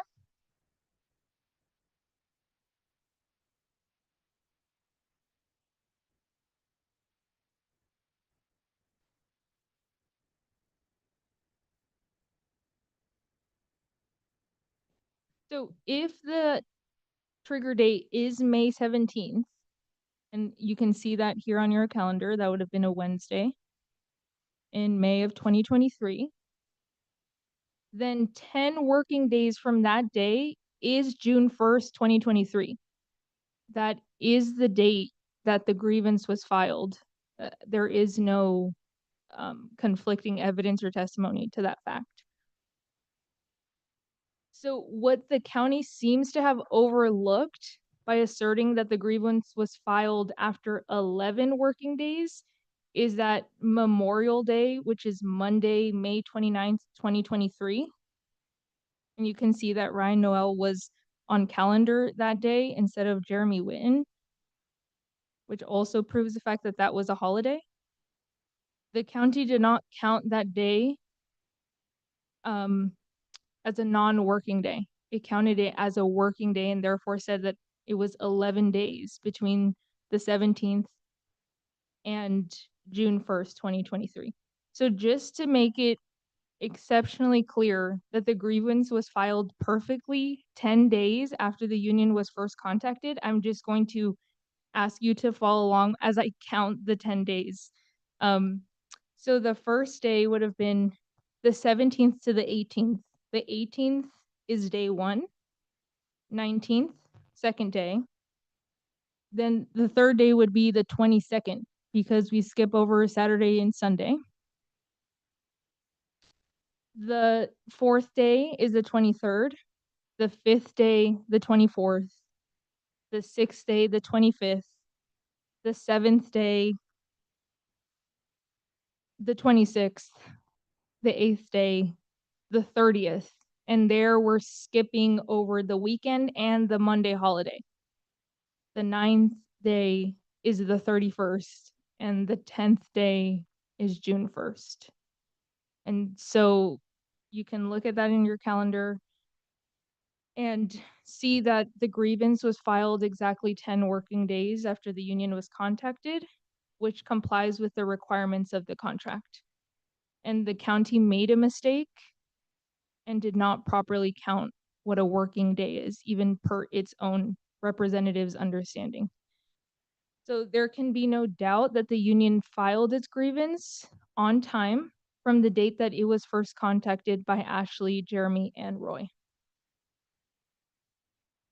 But in addition, in this case and in others, the union urges the commission to be reasonable regarding its interpretation of the timeline requirements in this contract. The commission should find that the union knows of a violation only after it has determined per its investigation that a worker complaint is enforceable under the contract. As Mr. Barragan and Mr. Hawkins testified, the union is often contacted by members with various complaints. The union cannot then be expected to immediately file a grievance after receiving such complaints without following up with any subsequent investigation to determine if there's merit or if there's actually a contract violation there. If the union doesn't do this follow-up, then it will just cause countless filing of additional grievances. And so this causes public policy concerns if the commission are to rule that way. Specifically, if the commission rules against the union on that point, it's essentially telling the union to file a grievance whenever it hears of any hint of a complaint from workers. And so if we have to immediately file per the commission's interpretation, regardless of whether there's any basis in the contract or the law, that means that this is going to cause the county to have probably dozens of grievances on their desk per week, accumulating to hundreds of grievances before the Civil Service Commission, many of which may not have any merit at all. So what this would do in effect is ruin any sort of labor peace that the county presently enjoys. But of course, Should the commission rule this way, the union will be forced to comply in order to protect the rights of its members under the contract. So instead of this, we're urging the commission to be reasonable in understanding the limitations of the process of a large organization such as SEIU 521, which represents many county employees, not to mention many more employees in other jurisdictions. So the union must be given the opportunity to determine if a violation occurred, and once this knowledge is established, then proceed through the grievance process. But here it is clear, for all of the reasons that I already said, that the union acted promptly upon first being contacted by the workers regarding the standby pay concern and filed within 10 working days. So the grievance is timely submitted. Next, the county also incorrectly asserts that the union improperly filed the grievance at step 3, which is the human resources representative, Susan Carter. This is inaccurate according to all of the evidence that is in the record. The grievance was filed on June 1st, 2023, Union Exhibit 1. Thereafter, the internal organizer reached out to Ryan Noel on June 5th, 2023 to set up a first step meeting. Mr. Barragan was not attempting to do the initial step 1 grievance meeting before the grievance was filed.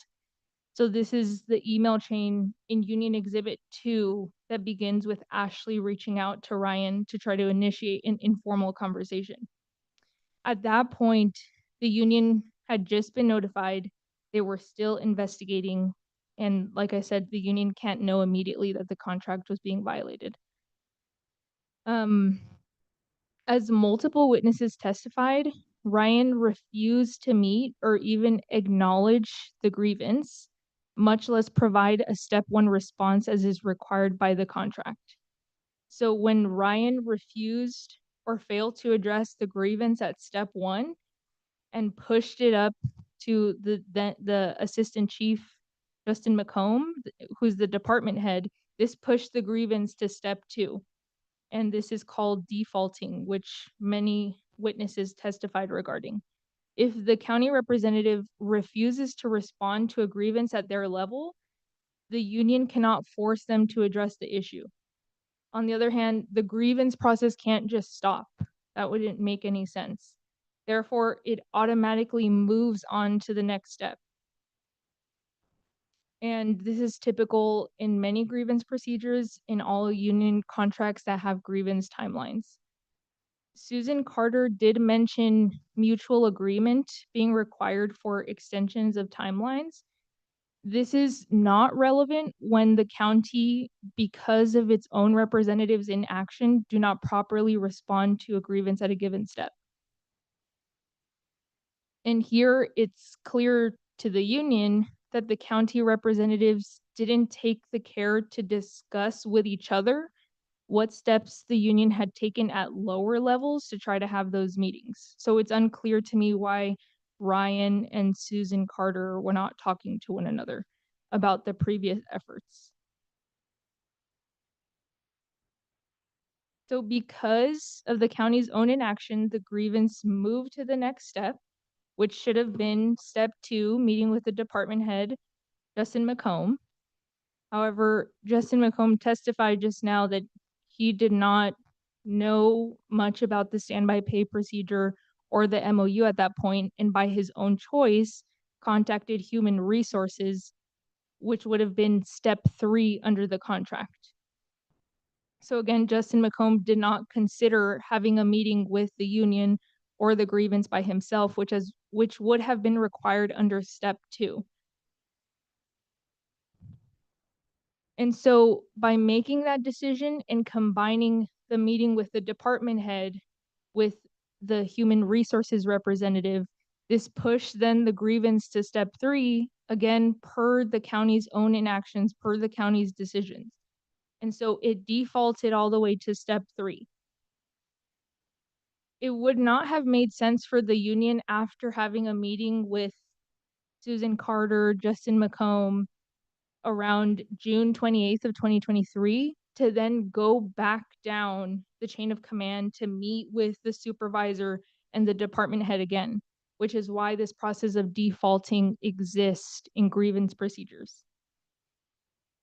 So again, the union would just emphasize that the grievance did default to step 3, and so the county's assertion that we improperly submitted the grievance at step 3 is inaccurate. And so this all is to demonstrate that the union timely filed the grievance when it learned of the violation and properly addressed it at each step of the grievance procedure. So next, the county claims that the grievance knew of a contractual violation at least 5 years prior to the grievance being filed, and therefore should be time barred from bringing this case and seeking justice for the county's unlawful actions. As I explained before, the grievance knowledge is not the relevant point because they are not equipped or responsible to enforce the contract. I would also highlight other facts that the commission should consider and conclude that the grievance, or Jeremy, Roy, and Ashley, could not bring this issue to the union earlier. So although the grievance themselves were precluded from going into detail about matters of bullying and harassment from their superiors at the fire department, namely Ryan, Matt Watson, and to some extent Justin McComb, they alluded to it, and the union would request that the commission consider this as a relevant factor. The grievance did testify that they were verbally abused and that their jobs were threatened by their superiors on a regular basis.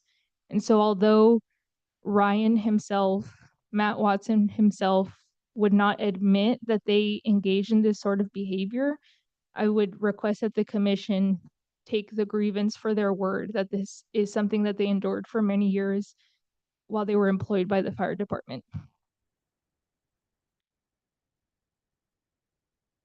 So the commission should not reach a decision that would place the workers in a vulnerable position, requiring them to defy explicit work directives from their immediate supervisor and the department head, which is what in effect you would be saying if you said that the workers should have brought this issue to the union, to human resources 5 years ago. In addition to the bullying, the grievance were also told a lie regarding a long-standing practice in the department regarding taking service trucks in lieu of standby pay. The grievance never agreed to this practice, but it is outlined in the county's grievance response, which is County Exhibit 2. Some of the county's witnesses, such as Ryan, now claim that this practice never existed or that it was never enforced on the workers, but clearly that's a lie because the workers have all credibly testified about it. The county's grievance denial outlines the practice, so clearly the county knew about it and to a certain extent co-signed it, because why would they include it in their grievance denial if they did not agree that it was a valid practice? And Matt Watson even admitted that he told the workers that they could either get standby pay or take their service trucks home. That's just another way of saying you get your trucks in lieu of standby pay.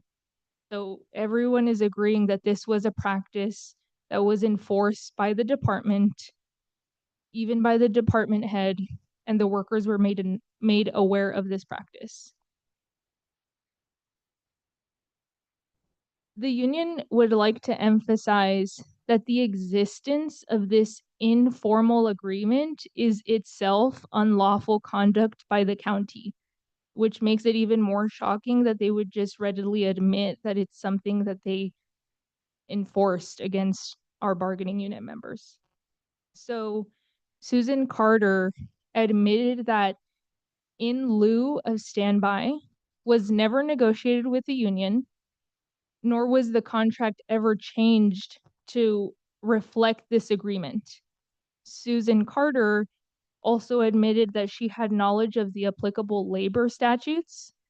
Here, that labor statute is called the Mayers-Milius-Brown Act. For short, we refer to it as the MMBA.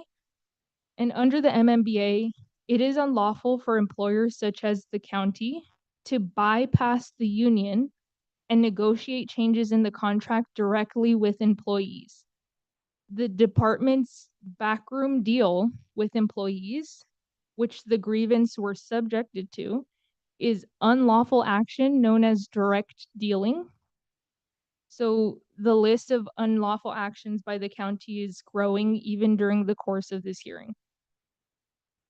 So again, the standby pay contract language was never changed to include in lieu language or reference to service trucks. So the workers were lied to and made to believe that this practice was enforceable and proper. And again, this lie came directly from the top, as Matt Watson himself agreed that he told the grievance that it was either their trucks or standby pay. So there was some discussion regarding whether the service trucks are perceived as a benefit to Roy and Jeremy. So even if, and I will just note that even if the commission might consider the ability to take trucks and park them at home overnight to be a benefit, the fact is that the department has no authority to negotiate that this would be in lieu of standby pay. In fact, you will see in Union Exhibit 6, which the county provided to Roy Minnick in his hiring materials, that emergency vehicles, which per our witness's testimony, the service trucks are emergency vehicles. They have lights on top of them that are similar to what Justin McComb would admit are service vehicles. I think from a public standpoint, we can't tell the difference between lights that are only red and lights that are perhaps different colors. So from a reasonable person's perspective, both of those different trucks are emergency vehicles. And in that Union Exhibit 6, which the county itself provided to the employees when they were hired, it says there that emergency vehicles may be kept in an employee's home overnight if they are on standby. This does not mention anything about the truck being at their home limiting that employee's ability to receive standby pay. Therefore, the fact that two grievants, Jeremy and Roy, were required to keep their trucks at home only for work use overnight indicates that the county admits that they were on standby, but they did not pay them. Therefore, because the grievance were told a lie about this in lieu of standby agreement, which is unlawful and unenforceable, they believed that they were in fact not eligible for standby. If this was a practice for many years and was enforced by the grievance superiors, then it should not come to a surprise for the commissioners that the grievance did not know or did not believe at the time that their rights were being violated for a failure to receive standby pay. Additionally, the grievance also testified that they at early in their employment were not familiar with the union contract or its provision on standby for many years of their employment. So if the grievance did not know what the contract says about standby, they cannot possibly be expected to know that they were eligible for it, that they were not receiving it, and this was a violation of the contract. I would like to address the county's weak argument that the grievance should have known that their pay stubs did not include standby, and therefore that this knowledge means that they knew of a violation of the contract many years ago. This doesn't make sense for the same reasons that I just explained. Just because the grievance knew that they were not being paid standby does not mean that the grievance knew that they were entitled to standby per the union contract, or that the county was violating their contract through the backroom deal and a failure to pay. I will repeat that the grievance did not know what the contract said because they were lied to by their direct supervisor and others in the chain of command. Even if the commission would accept the argument that the pay stub alone is sufficient notice to the workers that the union contract is being violated, the commission should consider that it is timely the grievance is timely and valid under an ongoing violation theory. So the ongoing violation theory is considered valid and upheld by other authorities who typically interpret and enforce union contracts. Namely, that is the Public Employee Relations Board, also known as PERB, which is a state agency, and arbitrators.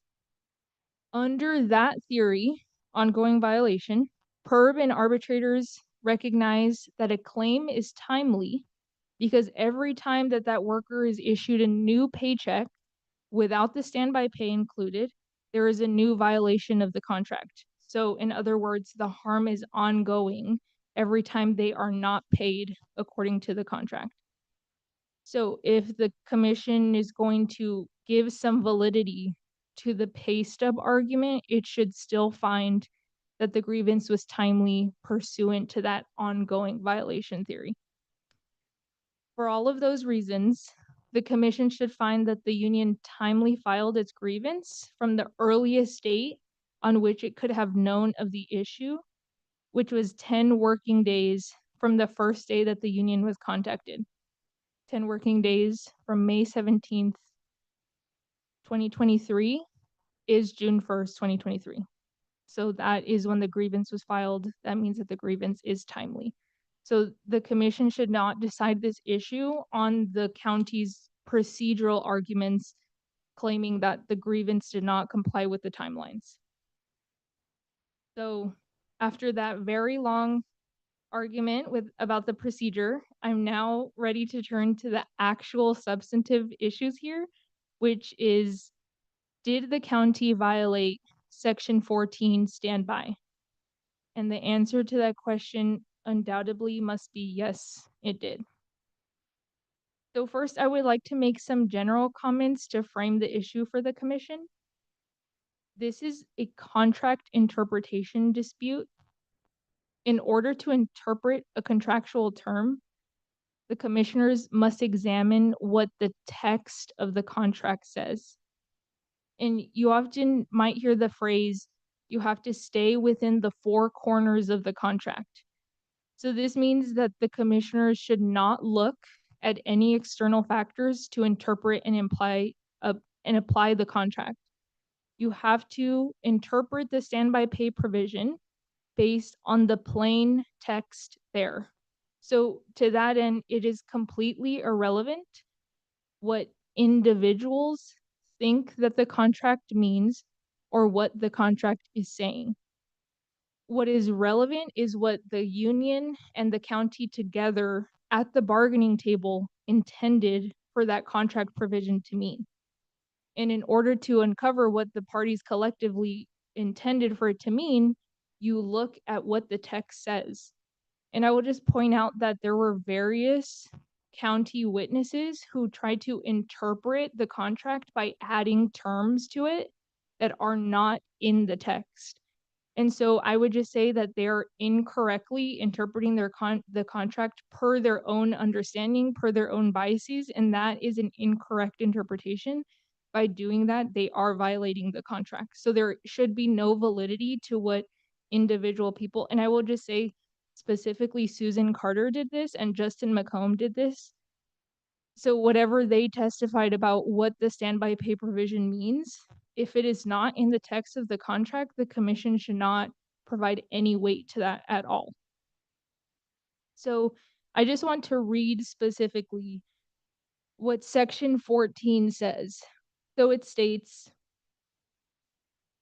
when the employer requires an employee to remain available for callback at any time, the employee shall receive standby pay. Except in cases of emergency, all standby shall be approved in advance by the county administrative officer or their representative. So the first question here in determining whether that provision was violated is whether Jeremy, Roy, and Ashley were required to remain available. So in order to counter what our witnesses credibly testified to. Namely, all three witnesses explicitly stated that their immediate supervisor explicitly told them that they were required to respond to calls after hours. And so in order to counter that evidence, and demonstrate that the grievance were not in fact required to remain available after hours, the county called Ryan to testify. And I believe that this was obvious to the commissioners, but in case that it wasn't, I would like to emphasize the fact that Ryan lied repeatedly under oath, which itself is unlawful. Ryan discredited himself by making wildly unconvincing assertions, such as the fact that in any given year, the workers, Roy, Jeremy, Ashley, and himself, might only be contacted 6 times in total. This is a lie because the workers all credibly testified that they were contacted way more frequently than this, sometimes even multiple times per day. Additionally, as some commissioners were already alluding to in their questions, if receiving calls after hours was in fact so infrequent, why would the department even bother to create an after hours call sheet? If they truly only receive 6 calls per year, the workers, first of all, would not be complaining. The union would not be here fighting it before the commission for 5 days. And Ryan himself would be able to handle all of the calls without the need for an after hours on call list.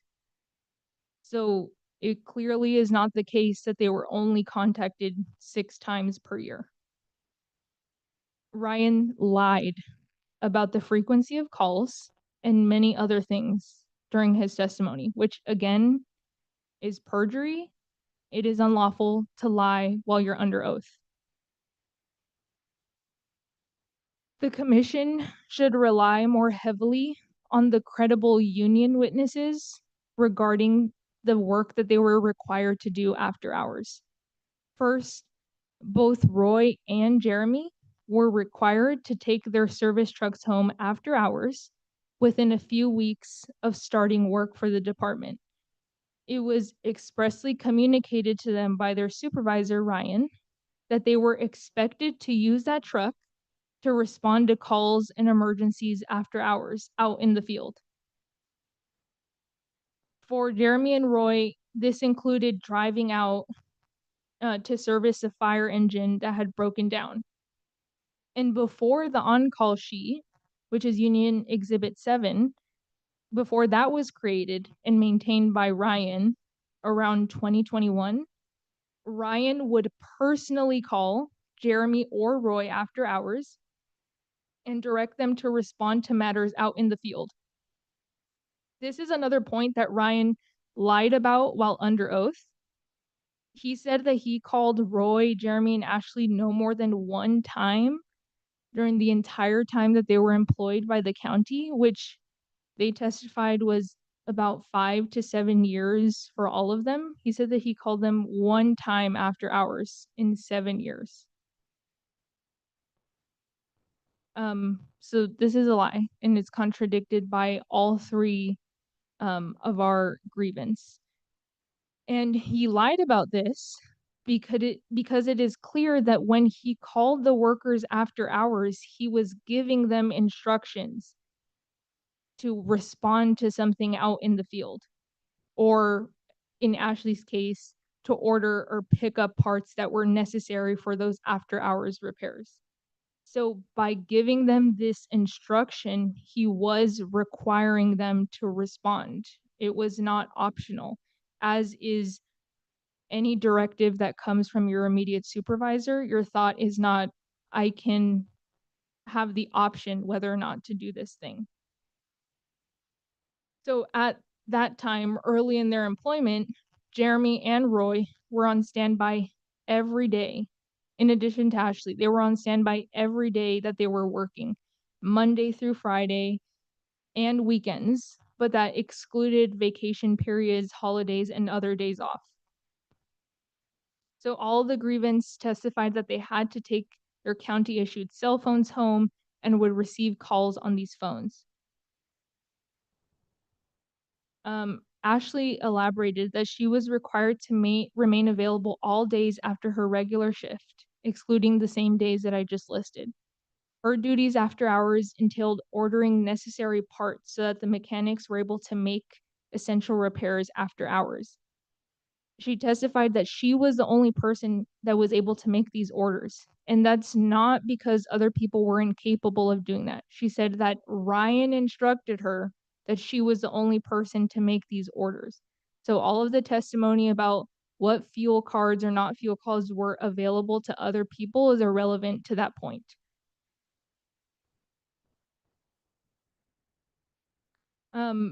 This is also demonstrated by the after hours on-call sheet itself, which says A. Diaz is available for parts assistance and gives her number. So that implies that she's available after hours for parts assistance. And that also implies and gives credit to her testimony that she said she was told explicitly that she had to be available after hours for parts assistance. So that's corroborated by the fact that this document exists. And when Ryan was asked about it, he didn't give a credible explanation as to why her name would be on there, but she would not be required to respond to parts assistance calls after hours. So Ryan did instruct Ashley to remain available after hours so that these repairs could be done. And she did this work from her phone, and on occasion, she had to respond in person to purchase parts or to deliver them. So all the grievance testified that they were instructed to respond to work calls, even if they received them after hours, and they were not given the option to respond the next business day. In fact, the grievance were told that they needed to respond to calls within 1 hour by calling back. And both Jeremy and Roy were instructed by Ryan that they could not be more than 30 minutes from their service truck. So all of this demonstrates that they were giving very clear instructions on how to respond and how quickly. So this all demonstrates that they were in fact being required, told what to do by their immediate supervisor. The grievance also testified that they could not enjoy their personal time after hours because they had to be ready to respond to calls at any moment. The grievance said that they could not drink alcohol while they were on standby. And before this after hours schedule was nearly every day.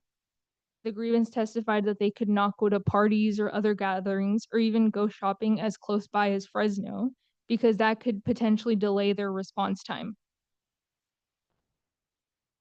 So with all of these restrictions in their movement, their activities, and rules regarding prompt response time, it is clear that the grievance were in fact required to remain available after hours. And again, this becomes even clearer when we have the on-call schedule that was created in or around 2021. The grievance testified that this schedule was created after the grievance fought for it. They wanted to know when they were on call and wanted to have some flexibility for family time or other personal matters on designated days rather than being on call Monday through Friday after work and on weekends. So Ryan made this schedule and published it annually. It shows that Roy and Jeremy were on call every other 7 days. Ashley is still on call every single day because she's on the notes, not on a designated day, and says that she's available for parts assistant. So why would the county have maintained and published this on-call schedule for after hours if the grievance were not required to be on standby and to remain available? So it is clear based on all of these things that the grievance were required to remain available after hours, that they in fact received calls after hours, and they were expected to promptly respond to them. Ryan tried to assert that the workers were not required to remain available because he never explicitly used the words, "you are required." So it is clear that he is their immediate supervisor who gave them daily directives and work assignments. When he called them after hours or instructed them to be available for assistance in repair or in parts assistance, he was requiring them to remain available. When he was asked by me if he ever told the grievance that they were not required to respond to calls after hours, Ryan responded, "They never asked." In fact, it is Ryan's responsibility as the supervisor to communicate expectations to workers who he has immediate supervision over. He never told them that they were not required to respond. And now Justin McComb just testified that he also never explicitly told the grievance that they did not have to respond to their phone after hours until after the grievance was filed. So that's after many years of the workers being required to respond to calls after hours. Again, the department needs to take care of and needs to be responsible to explicitly lay out expectations, and the workers should not be the ones that are made to pay for the department's failure to do so. So the commission should find that the workers were required to respond after hours. The county also asserts that the workers were not required to respond after hours, but that they did so by choice, because they can always refuse to answer their phone, and a tow truck would tow the fire engine back to the shop, and the reserve truck would then replace that broken down vehicle. I would just like to point out that this does not make sense economically for the department. Clearly, the department cares about the budget because, as Justin McComb stated, that this was a consideration when he discussed the standby pay issue with the CAO. If the budget is in consideration when approving standby shifts, it doesn't make sense for costly tow trucks to be an appropriate alternative to any solution of a fire engine breaking down after hours. So Ryan testified that a recent tow bill costs nearly $500, and we can expect that other bills can be much higher than this. So imagine if the workers never responded to the numerous calls that they testified receiving after hours and simply told the department that they could pay the bill of $500 or more every time that they felt like they did not want to respond to a call. We're expected to believe that the department would have been okay with paying all of those bills. That's not believable. Not to mention that towing the fire engine and replacing it with a reserve takes time, which deters firefighters from promptly addressing the fire emergencies that they're expected to address. So this is all just highly unlikely. It is more likely that it was expected that the mechanics and the parts assistant respond quickly to get the engines back up and running and responding to emergencies. I would also like to respond to the fact that Matt Watson, then Assistant Chief, asserted that he never required the grievance to be on standby. It makes sense that the Assistant Chief, who they testified oversees the work of 351 county fire department employees, that he is not capable or responsible to direct the day-to-day activities at that time of Jeremy, Roy, and Ashley. It makes sense that the assistant chief delegate that authority and responsibility to Ryan as the direct supervisor. So therefore, whether the assistant chief themselves ever required the grievance to respond after hours is irrelevant, unnecessary, and unlikely.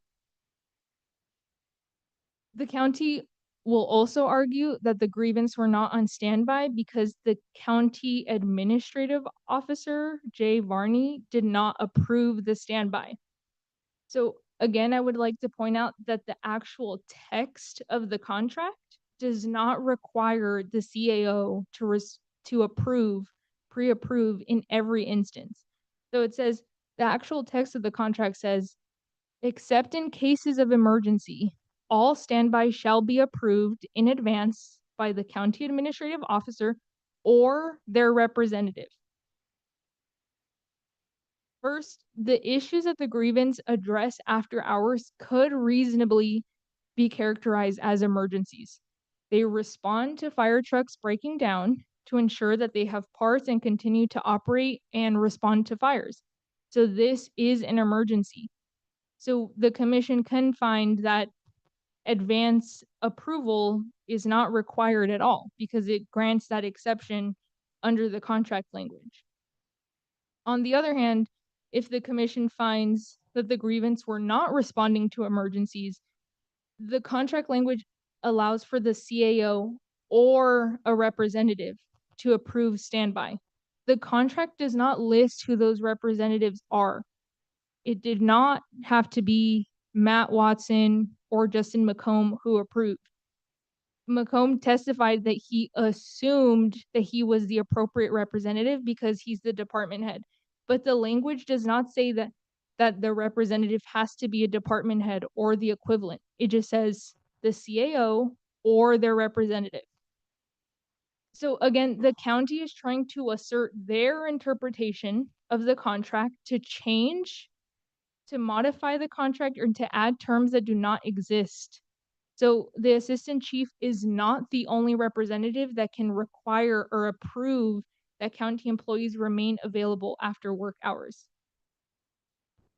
It would make sense from an operational perspective that the CAO or even the assistant chiefs would not be contacted in every instance in which a county employee at the fire department had to respond after hours.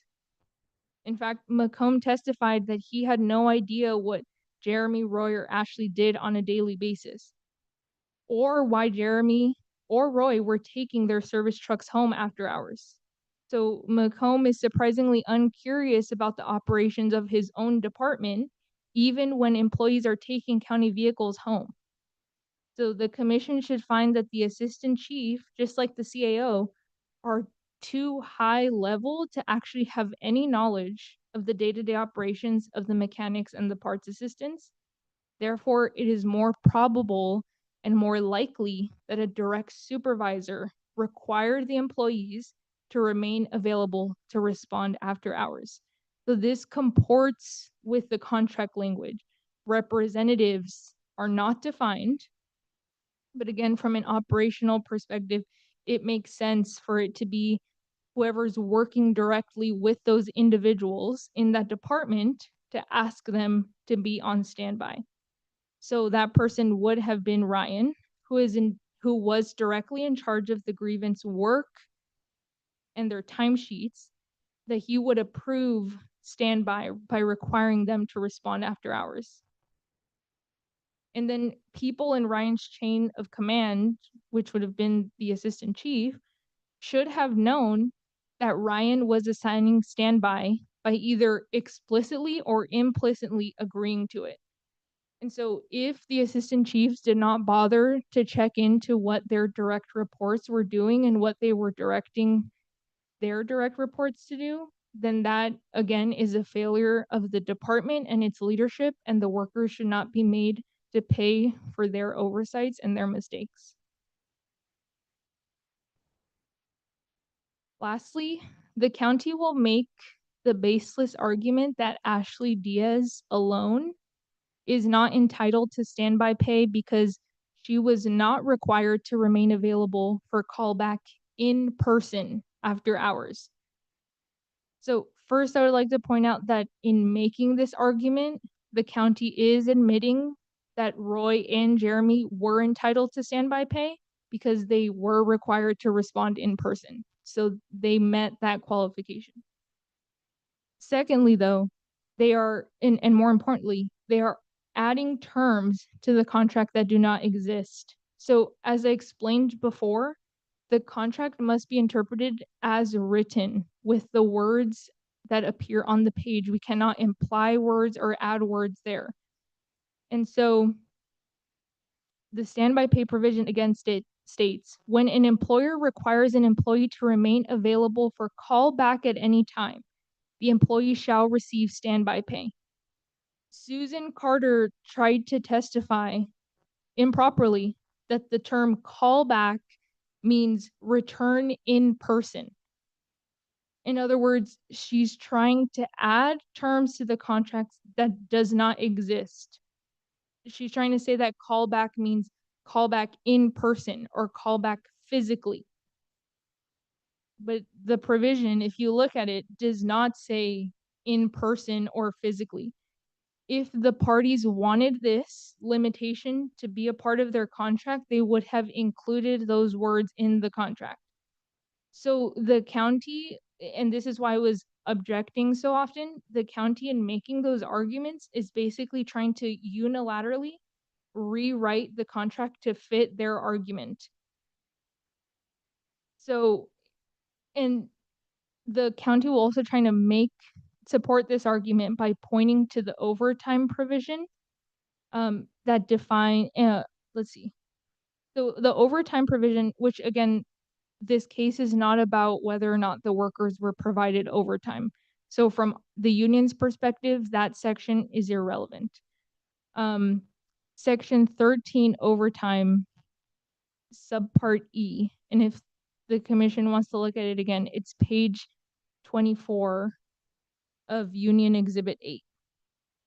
And it says, when due to an emergency, an employee is required to return to work other than his regularly scheduled workday, the employee is entitled to callback compensation. So again, the text there says return to work. It does not say return to work physically or in person. So an employee can return to work from anywhere. The point is that they're working again, and this can be remotely or otherwise. So the contract clearly does not contain the limitation that the county is asserting. As such, the commission should not deny Ashley Diaz standby compensation simply because some of her work could have been done remotely, because the contract does not require in-person work. And then Ms. Diaz also testified that she was required to respond in person to obtain parts after hours. On one occasion, she went all the way to Fresno to pick up a part during non-working hours. So clearly, she was being directed to assist with parts retrieval. This could be done remotely or in person. So the commission should discredit any arguments that the county is making regarding in-person requirements under the standby provision. Additionally, the department, namely Justin McComb, states that Ashley Diaz was not entitled to standby pay because she was, quote, a lower level classification that does not respond to fixing fire engines out on the field.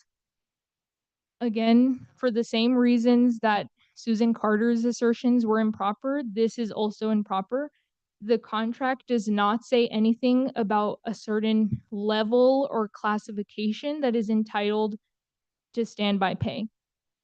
Whether or not the department would deem a certain classification more important than another, which in and of itself is problematic and shows the kind of environment that these grievance were working in, that they would be told that your position is not important. All of that is irrelevant to whether someone is required to be on standby and respond after hours.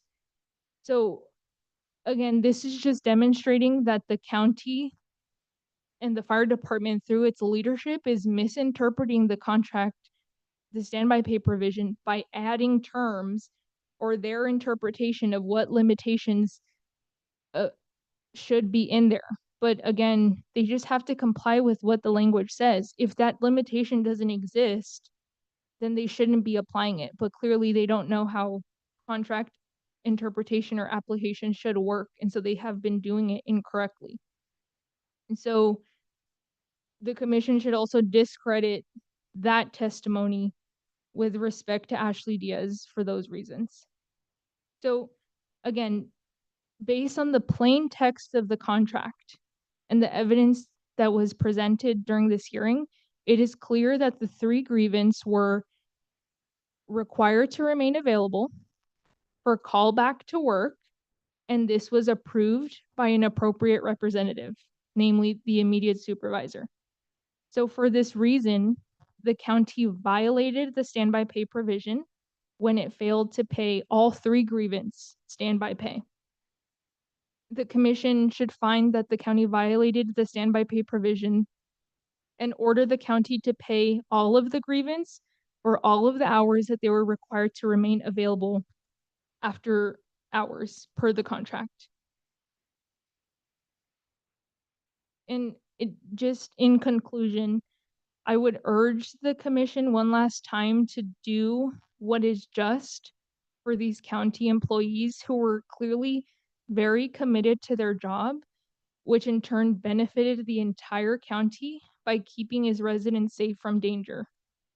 They are just asking for what is owed to them and nothing more. The county should not be allowed to bully and to intimidate its employees out of claiming what they're entitled to. The county should not be allowed to blatantly violate the rights granted to county employees pursuant to the union contract. Thank you. And I'm finished now.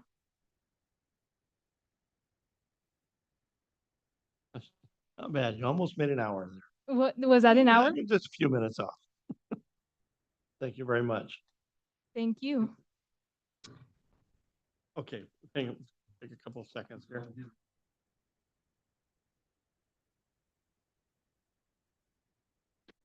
Thank you again for your time and consideration of this matter, Mr. President and Commissioners. And this has gone on for a long time.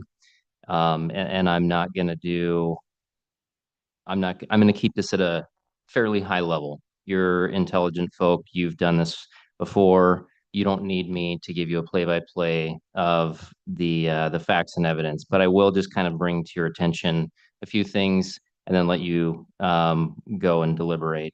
So the first thing is, if you think about it, the union's argument in this case is that effectively these employees somehow worked numerous hours of standby pay. And the two assistant fire chiefs who testified, and mind you, they covered the entire span for these employees' terms of employment. So you had Assistant Fire Chief Matt Watson and Assistant Fire Chief Justin McComb. They both testified that they never gave a direction for these employees to be on standby. They never told them to answer the phone after hours, and they never were aware that they were apparently unilaterally working standby. That's basically what the union's position is that these employees somehow worked numerous hours of standby. 365 days a year is what some of the testimony has been. But somehow the fire chiefs were just completely unaware, just oblivious as to what's going on in their department. I just want you to think about the reasonableness of that as I mention a few things. As I mentioned when we started the hearing, the union bears the burden of proof here. County does not bear any burden. It is entirely on the union. This means that they must demonstrate by a preponderance of the evidence that they complied procedurally with the grievance process and that the county violated the MOU by not paying standby when the grievance were entitled to such pay. Preponderance means that the evidence on one side outweighs the evidence on the other.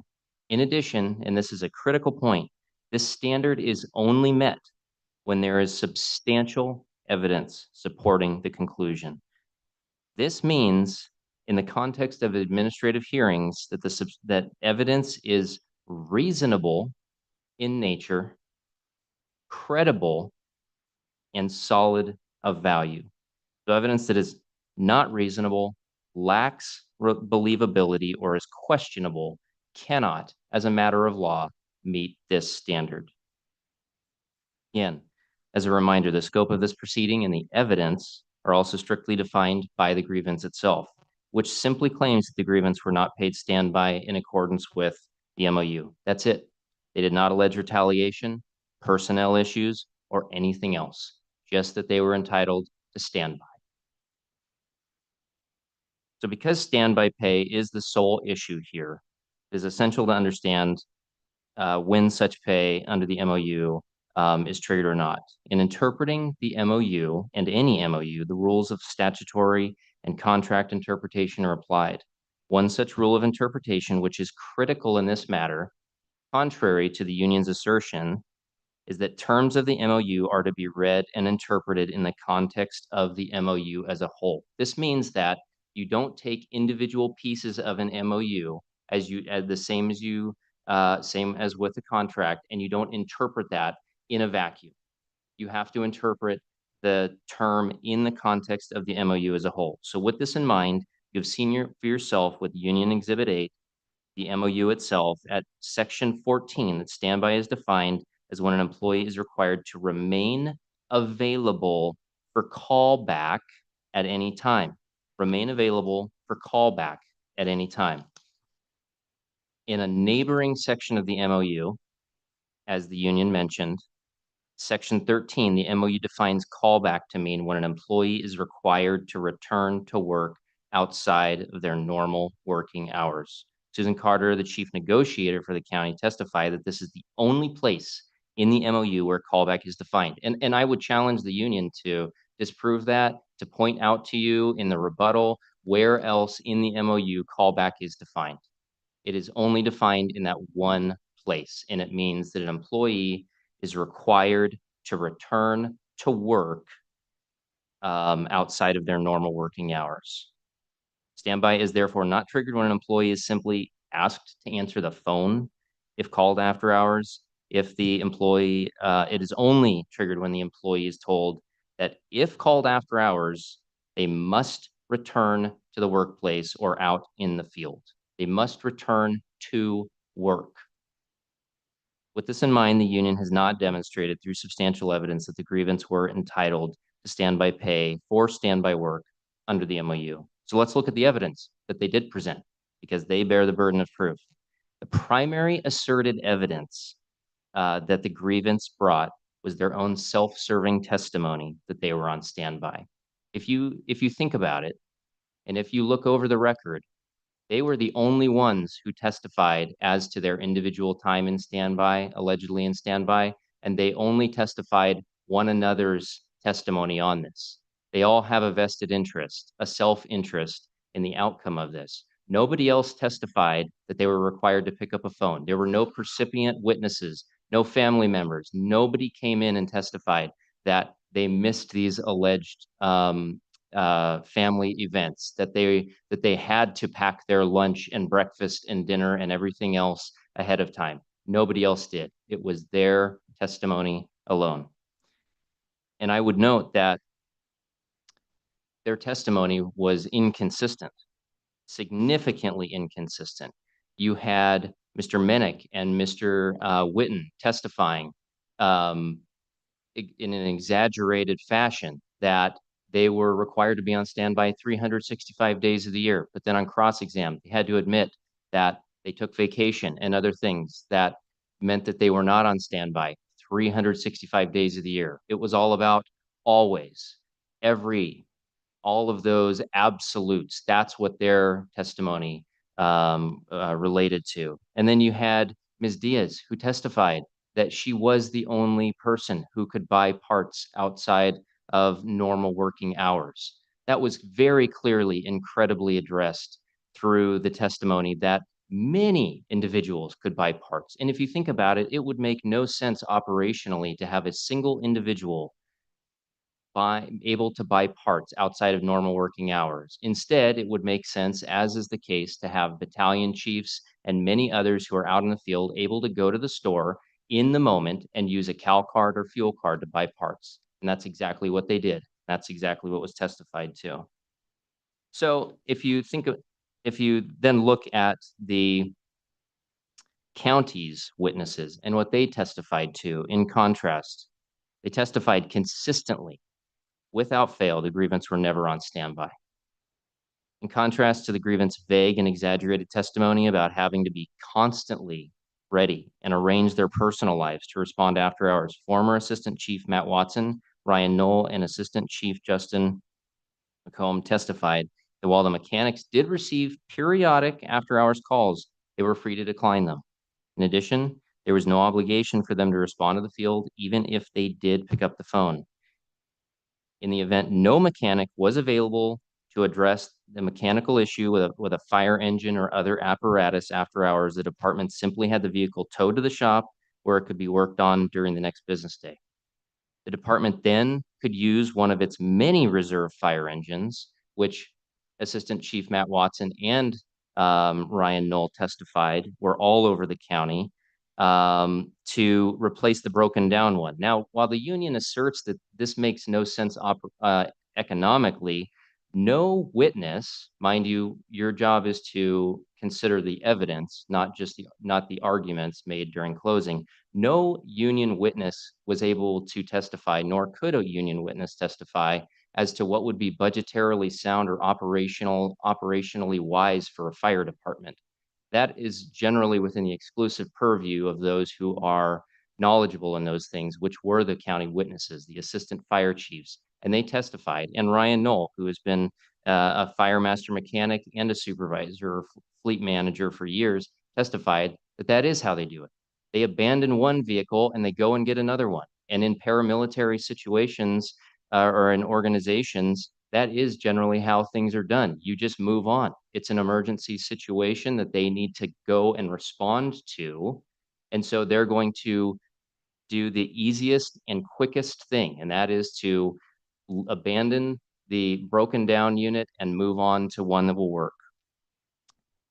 Ryan Knoll further testified that during the busiest year, when he worked with all the grievance, the mechanics only received 6 after-hours calls where a response to the field was necessary. That's an important distinction because what you heard in arguments by the union was that Mr. Knoll testified that the grievance, or to Mr. Knoll's recollection, the grievance only received 6 calls during that year. What he said was there were 6 calls where a response to the field was necessary during the busiest year. And again, of course, that's if they wanted to respond, if they chose to respond.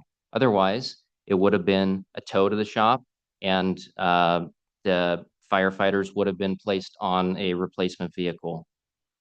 In comparison to that, though, in comparison to the testimony regarding the 6 calls, Mr. Witten and Mr. Minnick, unbelievably testified that they were basically called out on a nonstop basis, sometimes 3 to 4 times a night.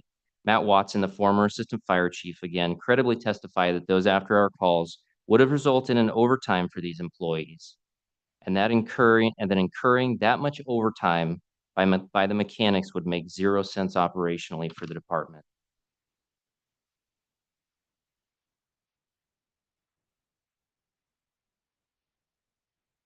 Both Matt Watson and Ryan Knoll also testified that there was never any agreement to provide the mechanics with a county truck in lieu of standby. Mr. Knoll testified to this fact as someone who has worked in the fire shop for the past 17 years, 10 of which he was himself a fire mechanic. You would think that if such an in lieu agreement existed, Mr. Knoll, as someone who would potentially be subject to it, would be quick to confirm its existence, but instead he denied that any such arrangement ever existed, and consistent with the county's other witnesses, credibly testified that there was no requirement to work standby, to answer after hours calls, and the vehicles had nothing to do with standby. Mr. Knoll, as the fleet manager of the mechanics and former mechanic himself, also credibly testified the county vehicles were provided to the mechanics for their benefit by not having to pick up and drop off a county vehicle at the shop when they went out into the field. He also testified that when he received his take-home vehicle as a mechanic, he was even never told that he had to respond after hours because he got the vehicle. He was never told that he was on standby or that that the vehicle was being provided to him in place of standby. Finally, as to Ms. Diaz, there's simply no credible evidence that she was ever on standby or anything in her job duties would require her to be available after hours because, and there was testimony on this, there was nothing she could do that others in the department could not do after hours. Think about it. Her testimony was that she was the only person, she was needed to work after hours because she was the only person who could obtain parts.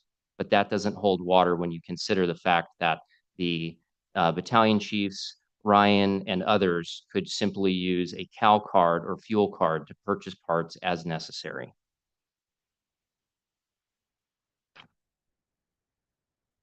Now, quickly moving on to the issue of the procedural compliance of the grievance, or I should say non-compliance. It should be noted that the union appears to be arguing for a limited contract interpretation here, arguing in one case related to certain aspects that the MOU should be interpreted strictly in compliance with its terms, nothing added.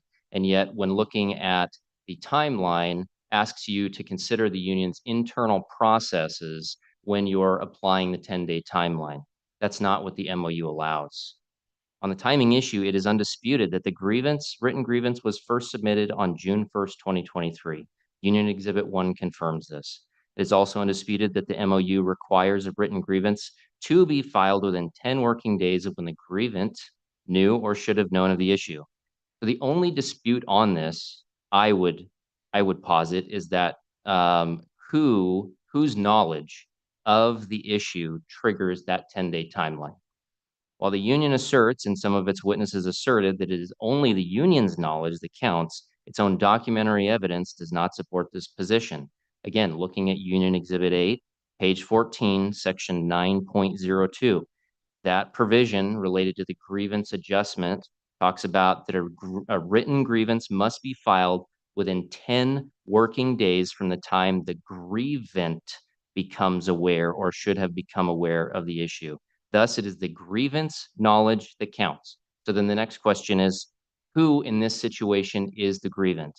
Union Exhibit 1, the grievance itself, tells us under the description of the grievance, it expressly identifies Roy Minnick, Ashley Diaz, and Jeremy Witten as the grievance. So it was their knowledge that triggered the 10-day timeline. So then let's look at what their knowledge was. They each testified that they knew of the standby issue well outside the 10 working days. Ashley Diaz and Mr. Witten testified that they personally knew of the issue at least back to 2021, when all the grievance requested the creation of the first to call calendar. That's Union Exhibit 7, that first to call calendar. And then Roy Minnick testified that he apparently knew of the issue as of March of 2023. Somehow he didn't know of the issue back in 2021 when, according to Mr. Witten, they both fought for the calendar. So thus the grievance each significantly failed to meet the deadline to file the grievance, and on that basis alone, the county's denial of the grievance should be upheld. Now, I will also mention that there was argument, the union argued related to the continuing violations doctrine. And that's a statute of limitations doctrine. This is not a statute of limitations. This is a express term of a contract. And there is nothing in the contract that states that it'll be used as a statute of limitations, or that the continuing violations doctrine would even apply. Again, that's an attempt to add terms to the contract that are not there. Finally, it is undisputed that the grievance was first submitted to Susan Carter, who was at the time with the county's Human Resources Department, According to Union Exhibit 8, page 14, section 9.02, again, the grievance adjustment procedure, a grievance can only be submitted to the Human Resources Department if it is not within the employee's department's jurisdiction and the parties mutually agree to waive the first two steps. This is important because the union has attempted to make the submission of the grievance to the Human Resources Department a normal third step process. It's not normal. It's a deviation from the normal process. A normal grievance would go 1, 2, and then go to 4. In fact, it would not go to the Human Resources Department. You can look at the text yourself. It is an exception to the norm. The union presented zero evidence as to any jurisdictional issues which would justify this deviation or a mutual waiver of the steps prior to filing the grievance. In contrast, Susan Carter testified that the parties did not weigh the first two steps before the grievance was filed. As a result, the grievance was improperly filed from the very beginning, and on that basis, as Susan Carter testified, it was deniable from the start. In sum, the union has failed to present substantial evidence that it complied procedurally with the MOU in filing the grievance and that the grievance were entitled to standby pay under the MOU. As such, the county respectfully requests that the commission uphold the county's denial of the grievance. Thank you.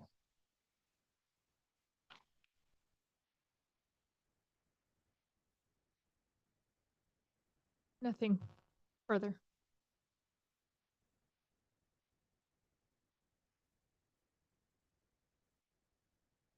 Okay, so at this time, we will take ourselves off the stage here and go in the back room and deliver. You're all welcome to stick around if you'd like, or we'll be in contact with you with the verdict if it goes on way too long for everybody to stick around. So if you're here when we come back, then we'll. Not Yet. So what we're proposing is coming back here Thursday. Excuse me, Friday. We talked about Thursday as well. Coming back here Friday at 5:30 and deliberating some more and giving both of you a heads up when we come out. Think we're getting close to a decision with a Zoom for you guys to connect Zoom, especially since you're so far away. And of course, if anybody wants to be here too, that's kind of where we're at. Does that sit well with everybody? Yes, that's fine. Yeah, that's fine. I may just have to receive the news from county staff, which is fine as Okay. well. All right. Well, that's kind of where our approach is right at this point. So we'll do the best we can on Friday, try to get this thing done. Okay, thank you very much. All right. Appreciate Thank your you time. for being patient with us. Thank you. Drive home safely, please.